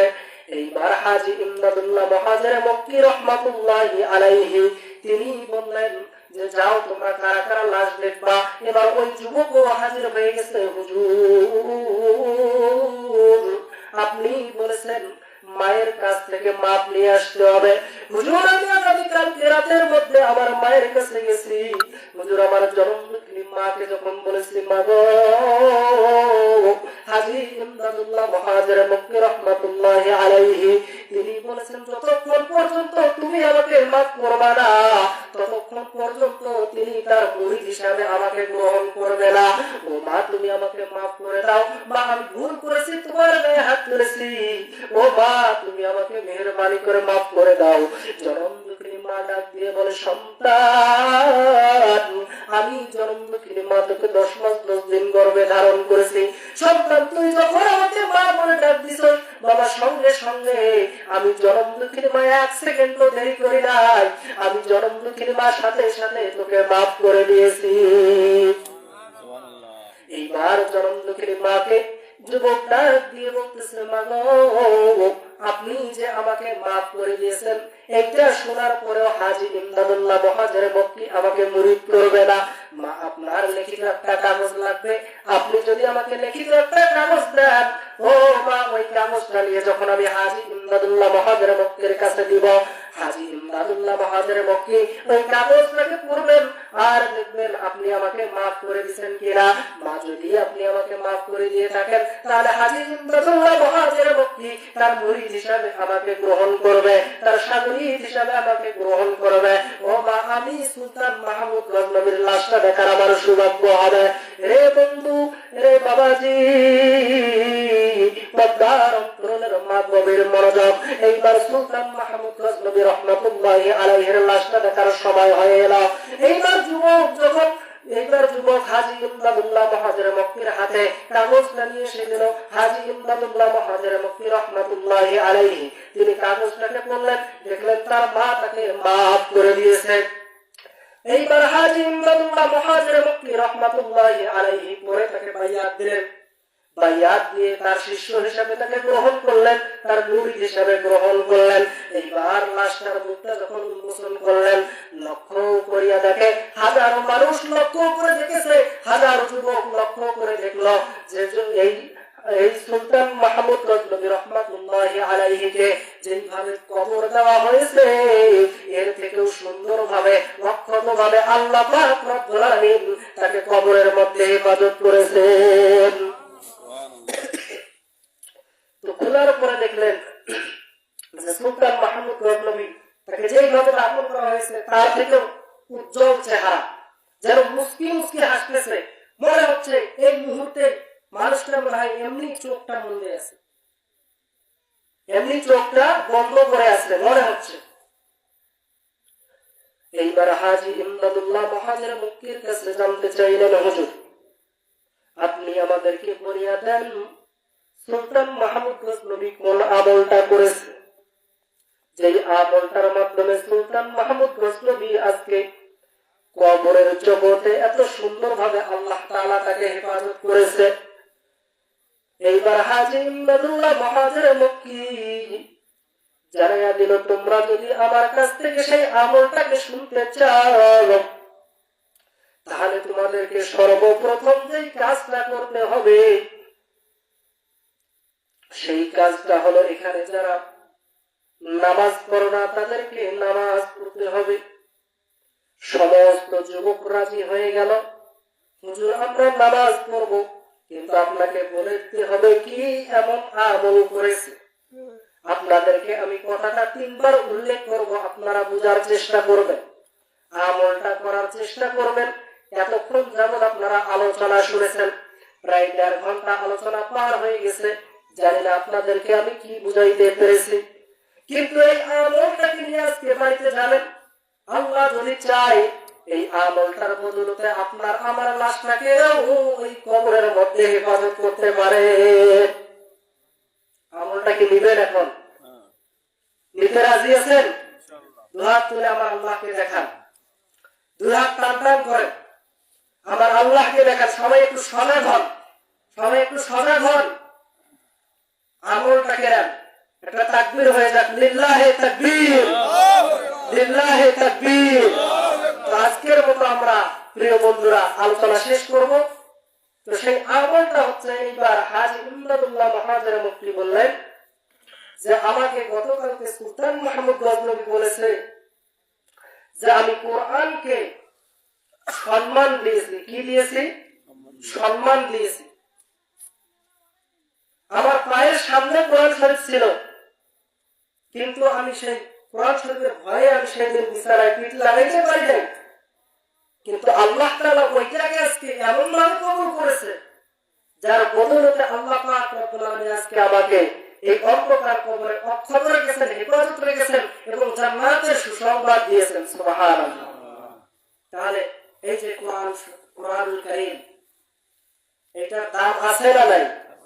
আমাদের নবীর উপরে যে কিতাব দেওয়া হয়েছে, সেই কিতাবের দাম আছে না নাই? দেখেন, সিম্পল একটা উদাহরণ দিয়ে আজকে মুনাজাত দিব।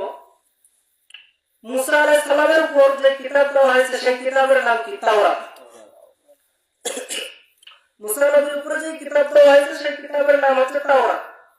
সেই তাওরাত কিতাবকে আল্লাহ পাক রব্বুল আলামিন নিজে লিপিবদ্ধ করেছেন। লিপিবদ্ধ করে নিজে লিপিবদ্ধ করেন নাই। কোন কোন কিতাবের বর্ণনা এসেছে যে নিজে লিখিত, নিজে হাত দিয়ে লেখেন নাই, ফেরেশতাদের মাধ্যমে লেখাইছে। কেউ কেউ বলেন যে আল্লাহ পাক নিজেই হাত দিয়ে লিখেছেন। তো এইভাবে সেটাকেও কিন্তু কালাম বলা হয় নাই, সেটাকেও কিন্তু এত সম্মান দেওয়া হয় নাই, সেটাও কিন্তু এত গুরুত্বপূর্ণ না।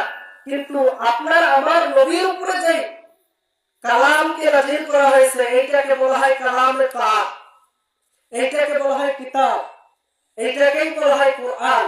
এটার বিভিন্ন নাম আছে। এটার নাম হয় ফুরকান, এটার নাম হয় নূর, বিভিন্ন নাম হয়, এভাবে অনেক নাম বলা যাবে, সবাই সংক্ষেপ। এই কোরআনের সম্মান আছে না নাই? আছে। তো এই কোরআনকে আমরা সম্মান অবশ্যই দিব, এই কোরআনকে আমরা অবহেলা করব না। আপনার সন্তানকে কোরআন শিক্ষা দিবেন, অবশ্যই কোরআন শিক্ষা দিবেন। আপনাদের এলাকায় মাদ্রাসা আছে, সেই মাদ্রাসার মধ্যে কোরআন শরীফ শিক্ষা দিবেন। ইনশাআল্লাহ যতটুকু আলোচনা করলাম, জানি না কতটুকু আলোচনা আপনাদের কাছে মঞ্জুর হয়েছে, তবে আমি লক্ষ্য করেছি যে আলোচনা করেছি, এই আলোচনায় তেমন ভাবে আমি কণ্ঠ দিতে পারি নাই আজকে। কিন্তু অনেক মা বোন কান্না করেছে, অনেক বাবাও কান্না করেছে। যে কয়জন এখানে উপস্থিত আছেন আমি কিন্তু লক্ষ্য করেছি। তো যাই হোক, আল্লাহ পাক রব্বুল আলামিন আজকে মাহাতিরকে কবুল করুন। তো কি এখানে কি মানে হাতে হাতে দোয়ার সময় হাতে হাতে তোমার দেয় নাকি? অনেক জায়গায় এরকম সিস্টেম, কারণ আপনাদের এই এলাকায় তো আমি একটা দুটো মাহফিল করি নাই, পার্শ্ববর্তী এলাকাগুলোতে মাহফিল করেছি, তো ওই জায়গাগুলোতে ওইরকম সিস্টেম। এই জন্য বললাম আর কি। না সেটাই আর কি বললাম, ওইটা ভালো। তো এখন আমরা দোয়া করব। এর আগে আজকের মাহফিল থেকে আমি ছোট্ট মানুষ হিসাবে আপনাদেরকে একটা আমল দিতে চাই, যে আমলটা আপনার আমার নাজাতের ওসিলা হইতে পারে। ছোট্ট একটা আমল, বেশি আমল দিব না, ছোট্ট একটা আমল যেটা সবার পক্ষে করা সম্ভব, দৈনন্দিন করতে পারবে। আলোচনা আরো বহুত করার সময় ছিল, কিন্তু সময় মিলতেছে না, তেমন মনে হচ্ছে না, এই জন্য করলাম না। তো আপনাদেরকে আগে আয়াতের ব্যাখ্যাটা ভাঙি দিয়ে এরপরে একটা আমল দিয়ে মুনাজাত দেব। আলা ইন্না আউলিয়া আল্লাহু লা খাউফুন আলাইহিম ওয়া লা হুম ইয়াহজানুন। জেনে রাখো, আল্লাহর বন্ধুদের কোনো ভয় নাই। যদি কেউ আল্লাহর বন্ধু হইতে পারে, পরিপূর্ণ যদি দিনদার হইতে পারে, আল্লাহর পক্ষে যদি থাকে, ইসলামের পক্ষে যদি থাকে, আপনাদের সামনে এর আগে একটা আয়াত তেলাওয়াত করেছিলাম সূরাতুল বাকারার 221 নম্বর আয়াতে আল্লাহ তাআলা বলেছেন, আল্লাহু ইয়াদউ ইলাল জান্নাতি ওয়াল মাগফিরাতি বিইজনিহি ওয়া ইউবাইয়িনু আয়াতিহি লিন-নাসি লাআল্লাকুম ইয়াতাযাক্কারুন। কেউ যদি আমার কোরআনের বিরোধিতা না করে, কেউ যদি আমার জিকিরের বিরোধিতা না করে, কেউ যদি আমার হুকুমের বিরোধিতা না করে, তাহলে আমি আল্লাহ পাক রব্বুল আলামিন তাদেরকে দুইটা জিনিস দিব। একটা হচ্ছে তাদের আমলনামায় যত গুনাহ আছে আমি আল্লাহ মাফ করে দেব, আর 2 নাম্বার যেটা দেব তাদেরকে আমি বিনা হিসাবে আল্লাহ তাআলা জান্নাত দান করব। এই জন্য আল্লাহর বন্ধু হতে গেলে কোরআনের বিরোধিতা করা যাবে না, ইসলামের বিরোধিতা করা যাবে না, জিকিরের বিরোধিতা করা যাবে না। আমি আজকে যে ব্যাখ্যা করলাম, যে বিশ্লেষণ করলাম আয়াত থেকে, আপনারা মনে করবেন হুজুর আপনি যে আয়াতের ব্যাখ্যা বিশ্লেষণ করলেন এটা কি অন্য কোরআনেও পাওয়া যাবে? অন্য কোরআনেও পাওয়া যাবে, অন্য কোরআনেও পাওয়া যাবে। আপনারা নাম শুনেছেন আব্দুল কাদের জিলানী রাহমাতুল্লাহি আলাইহি। তিনি কি সাধারণ কোনো মানুষ ছিলেন নাকি? আব্দুল কাদের জিলানী রাহমাতুল্লাহি আলাইহি তিনি মদিনার মধ্যে গেছেন দরজ দিতে। কিসের দরজ দিতে? বুখারীর দরজ দিতে, হাদিসের দরজ দিতে। আব্দুল কাদের জিলানী রাহমাতুল্লাহি আলাইহি দরজ দিতেছেন। সেখানে অনেক মানুষ, বড় বড় আলেম উপস্থিত হয়েছে। সেই বাগদাদ শহর থেকে এসেছেন দরজ দেওয়ার জন্য। কি দরজ দিবেন? আব্দুল কাদের জিলানী রাহমাতুল্লাহি আলাইহি তিনি কিতাব থেকে দরজ দিতেছেন আলহামদুলিল্লাহি রাব্বিল আলামিন। সমস্ত প্রশংসা তার আল্লাহ তাআলার জন্য। এইভাবে তিনি একটার পর একটা ব্যাখ্যা করতে করতে, তাফসীর করতে করতে একটা আয়াতের প্রায় 80টা অর্থ বলে ফেলেছেন। তাহলে আমি তো এখানে সিম্পল একটা বললাম। একটা আয়াতের বিভিন্ন ব্যাখ্যা বিশ্লেষণ হইতে পারে। তাফসীর করতে গেলে অনেক সময় দরকার। আমার ইচ্ছা ছিল যে এখানে তাফসীর করব, কিন্তু এখানে তাফসীর যারা বুঝবে, বুঝলেওয়ালা ব্যক্তি, এরকম ব্যক্তি নাই, এই জন্য তাফসীর করলাম না। তো আপনাদেরকে আমি একটা আমল দিতে চাইছি। সেই আমলটা হচ্ছে যেটা আপনি খাইতে, ঘুমাইতে, পাকে না পাকে সর্ব অবস্থায় আপনি করতে পারবেন, সর্ব অবস্থায় করতে পারবেন। সেই আমলটা হচ্ছে আস্তাগফিরুল্লাহ, আস্তাগফিরুল্লাহ, আস্তাগফিরুল্লাহ। আমলটা করতে পারবেন না? পারবো। এখন আপনারা বলবেন হুজুর এটার ফজিলত কি? সংক্ষেপ। একজন যুবক ছিলেন রুটিওয়ালা, তিনি এই ওয়াজটা আমার সার্চ দিলে ইউটিউবের মধ্যে পাবেন, আস্তাগফিরুল্লাহ।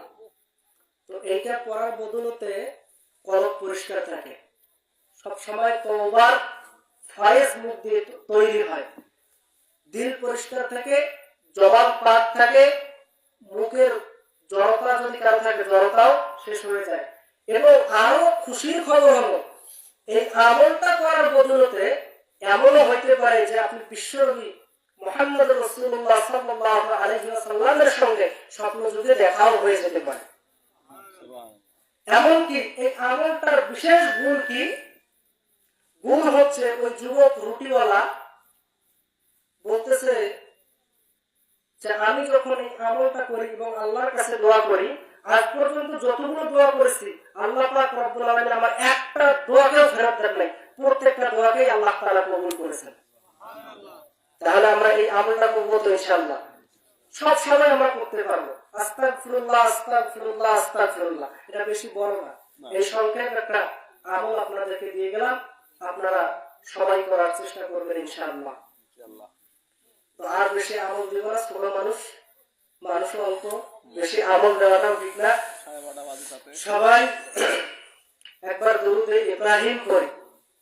اللهم صل على محمد وعلى آل محمد كما صليت على إبراهيم وعلى آل إبراهيم إنك حميد مجيد. اللهم بارك على محمد وعلى آل محمد كما باركت على إبراهيم وعلى آل إبراهيم إنك حميد مجيد. আমরা প্রত্যেকেই যাদের আপন আপন পিতা মাতা অন্ধকার কবরে চলে গেছে তাদের জন্য আমরা দোয়া করব, আমরা একে অপরের জন্য দোয়া করব, সারা বিশ্বের মুসলমান ভাইদের জন্য দোয়া করব, প্রত্যেকের পিতা মাতা, প্রত্যেকের পরিবার পরিজনের জন্য আমরা দোয়া করব ইনশাআল্লাহ। মুরব্বি দোয়া করে দেন। হ্যাঁ করেন। আলহামদুলিল্লাহি রাব্বিল আলামিন। ربنا ظلمنا أنفسنا وإن لم تغفر لنا وترحمنا لنكونن من الخاسرين. আয় রব্বুল আলামিন আল্লাহ তাকায়া দেখেন আমরা কতিপয় গুনাহগার বান্দা তামাম জিন্দেগির জীবনের গুনার উপরে শর্মিন্দা আর লজ্জিত হইয়া রব্বুল আলামিন আল্লাহ সেই ঈশার পর থেকে নিয়ে এখন প্রায় রাত্রি 12:30 বেজে গেছে গো আল্লাহ। রব্বুল আলামিন সেই সন্ধ্যার পর থেকে নিয়ে আল্লাহ এখন পর্যন্ত কোরআনের অনেক আলোচনা হয়েছে। রব্বুল আলামিন আপনার রাসূলের উপর দরুদ ও কালাম তেলাওয়াত করা হয়েছে। আল্লাহ এতক্ষণ যাবত কোরআন এবং হাদিস থেকে অনেক কথা বলা হয়েছে। জানি না এই কথাগুলোর মধ্যে অনেক হয়তো ভুল করে ফেলেছি। মাওলা মেহেরবানি করে আল্লাহ আমাদেরকে মাফ করে দিয়ে এর যা হাদিয়া হয় লক্ষ কোটি গুণ বৃদ্ধি করে সর্বপ্রথম আকিরাম তাজদার সরকারি আহমদি মুহাম্মদ মুস্তাফা বিশ্ব নবী মুহাম্মদুর রাসূলুল্লাহ সাল্লাল্লাহু আলাইহি ওয়াসাল্লামের রওজা মুবারকে পৌঁছাইয়া দেন। আয় রব্বুল আলামিন আল্লাহ তাআলাকে ওয়াসলা করে বাবা আদম থেকে নিয়ে শুরু করে তাবে তাবিন শুহাদায়ে সালিহিন সালফে সালিহিন খোলাফায়ে রাশিদিন বুজুর্গানে দিন উলামা ইকরাম পীর পয়গম্বর ওলি গৌস কুতুব মুমিন মুমিনাত মুসলিমিন মুসলিমাত तमाम বিশ্বের মাটির নিচে আল্লাহ যারা শহীদ হয়ে গেছে তাদের রূহ মুবারক ইয়ার সওয়াবকারী পৌঁছায়া দেন। সেই যে তিনি রব্বুল আলামিন আল্লাহ তাকায়া দেখেন আমরা এত গভীর নজরে আপনার কোরআনের কথাগুলো শুনলাম। আল্লাহ মনোযোগ দিয়ে আমরা কোরআনের কথাগুলো শুনেছি। আল্লাহ পর্দার অন্তরালে মা এবং বোনেরাও কথাগুলো শুনেছি। আল্লাহ আমাদের মাঝ থেকে যাদের মা নাই মেহেরবানি করে রব্বুল আলামিন ওই জনম দুঃখিনী মায়ের কবর ইয়ার সব পৌঁছাইয়া দেন। রব্বুল আলামিন আল্লাহ ওই জনম দুঃখিনী মা আমাদের জন্য কত কষ্ট করেছে। 10 মাস 10 দিন গর্ভে ধারণ করেছে। রব্বুল আলামিন পৃথিবীতে আসার সময় ওই জনম দুঃখিনী মায়ের কলিজার মধ্যে এমন ভাবে পায়ের গোড়ালি দিয়ে আঘাত করেছে। আল্লাহ সেই সময় জনম দুঃখিনী মায়ের মনে হয়েছে যেন তার জানটা বাহির হয়ে যাচ্ছে গো আল্লাহ। রব্বুল আলামিন ওই জনম দুঃখিনী বাজার নাই মেহেরবানি করে ওই জনম দুঃখিনী মায়ের কবর খানা আপনি রহমত জান্নাতুল ফিরদাউস বানাইয়া দেন। রব্বুল আলামিন আল্লাহ জনম দুঃখিনী পিতা আল্লাহ আমাদের জন্য কত কষ্ট করেছে। আল্লাহ সারাদিন মাঠে পরিশ্রম করেছে। রব্বুল আলামিন এমন দিন গেছে রব্বুল আলামিন জনম দুঃখিনী পিতা নিজে যে ভালো একটা পোশাক পরবে এই পোশাকটা পর্যন্ত পরতে পারে নাই। আল্লাহ দুনিয়ার জায়গা জমি ঘর বাড়ি আজকে সবকিছু আমরা সন্তান আমাদের জন্য রেখে দিয়ে আজকে ওই অন্ধকার কবরে শুই। রব্বুল আলামিন মেহেরবানি করে ওই জনম দুঃখিনী পিতাকে মাফ করে দেন। আল্লাহ জনম দুঃখিনী পিতার কবর জান্নাতুল ফিরদাউস বানাইয়া দেন। আয় রব্বুল আলামিন আমরা লক্ষ্য করে দেখি রব্বুল আলামিন আজকে আমাদের হাতে স্মার্টফোন আছে। মাওলা একবার যদি বাংলাদেশ থেকে ফোন দেয় আমেরিকার খবর নেওয়া যায়, কিন্তু ওই বাড়ির পাশে কবরস্থানে মা বাবা ঘুমিয়ে আছে। আল্লাহ ওই মা বাবার খোঁজ খবর নেওয়া যায় না। রব্বুল আলামিন আল্লাহ মেহেরবানি করিয়া ওই যখন দুঃখিনী মা বাবার কবর জান্নাতুল ফিরদাউস বানাইয়া দেন। আর রব্বুল আলামিন আল্লাহ মেহেরবানি করে এখন যাদের পিতা মাতা বেঁচে আছেন হায়াতের তৈয়বা দান করে দেন। রব্বুল আলামিন আল্লাহ মেহেরবানি করে পিতা মাতার খেদমত করার জন্য প্রত্যেক সন্তানকে আপনি তৌফিক দান করে দেন। রব্বুল আলামিন আল্লাহ আমাদের নানা নানি দাদা দাদি ফুপা ফুপু ভাই বোন আত্মীয় স্বজন স্ত্রী সন্তান পুত্র রব্বুল আলামিন খানদান বাই খানদান আপন আপন যারা অন্ধকার কবরের মধ্যে শহীদ হয়ে গেছে মাওলা মেহেরবানি করে তাদের কবর গুলো আপনি রহমান জান্নাতুল ফিরদাউস বানাইয়া দেন। রব্বুল আলামিন আল্লাহ আমরা যারা হাত তুলেছি আল্লাহ তাকায়া দেখেন কত রাত্রিতে আমরা হাত তুলেছি আল্লাহ। এই সময় আমার মনে হয় দুনিয়ার সবাই ঘুমাইতেছে, আমরা জান্নাতের বাগানে বসিয়া আপনার দরবারে হাত তুলে আমিন আমিন করতেছি। মৌলা পদ্মার অন্তরে মা এবং বোনেরা হাত তুলে আমিন আমিন করে গো আল্লাহ, মেহেরবানি করে প্রত্যেকের দোয়া গুলো আপনি কবুল করে নেন আল্লাহ। আজকের এই জান্নাতের বাগানকে আপনি কবুল আর মঞ্জুর করে নেন রব্বুল আলামিন। আল্লাহ মেহেরবানি করে আমরা যারা রোগ নিয়ে হাত বাড়াইছি রোগ থেকে শিফায়ে কামেলা আজলা দান করিয়া দেন রব্বুল আলামিন।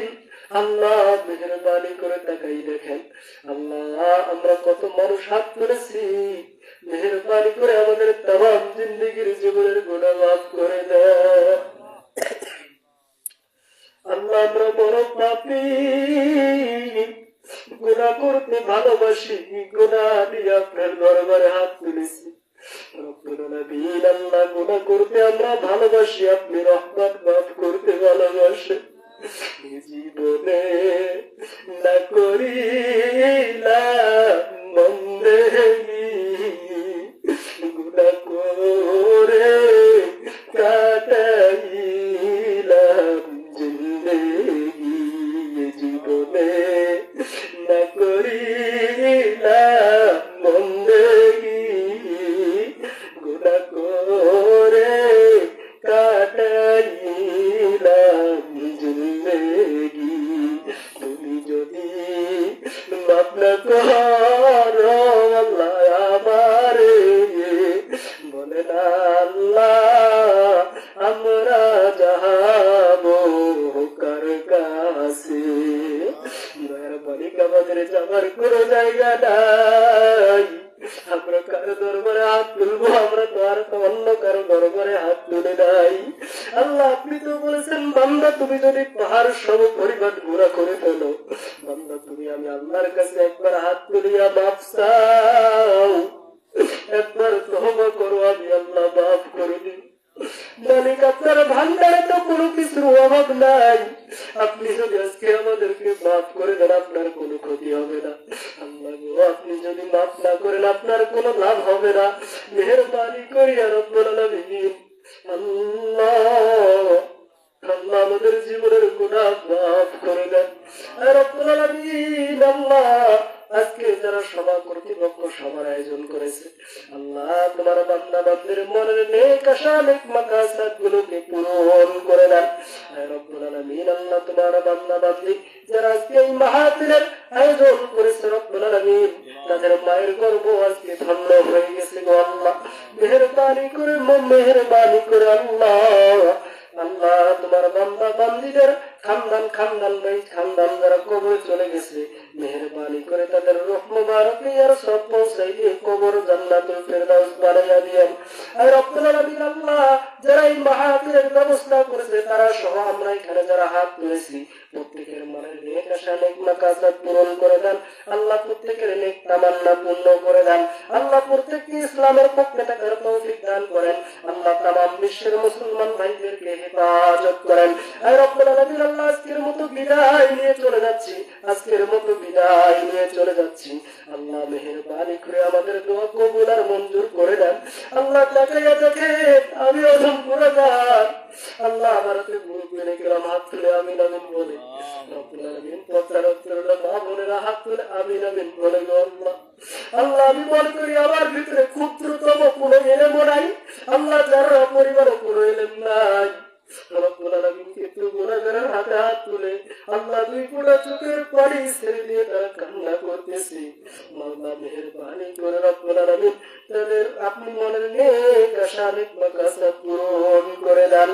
রব্বানা তাকাব্বাল মিন্না ইন্নাকা আনতাস সামিউল আলিম ওয়া তুব আলাইনা ইয়া মাওলানা ইন্নাকা আনতাত তাওয়াবুর রহিম। اللهم اصلح شتي في القبر، اللهم ارحمني بالقرآن العظيم إماما ونورا وهدى ورحمة. اللهم ذكرني منه ما نسيت وعلمني تلاوته على الليل وعلى النهار واجعله لي حجة يا رب العالمين. সবাই রব্বি রহমহুমা কামা রব্বায়ানি সগীরা। رب ارحمهما كما ربياني صغيرا سبحان ربك رب العزة عما يصفون وسلام على المرسلين والحمد لله رب العالمين لا إله إلا الله محمد رسول الله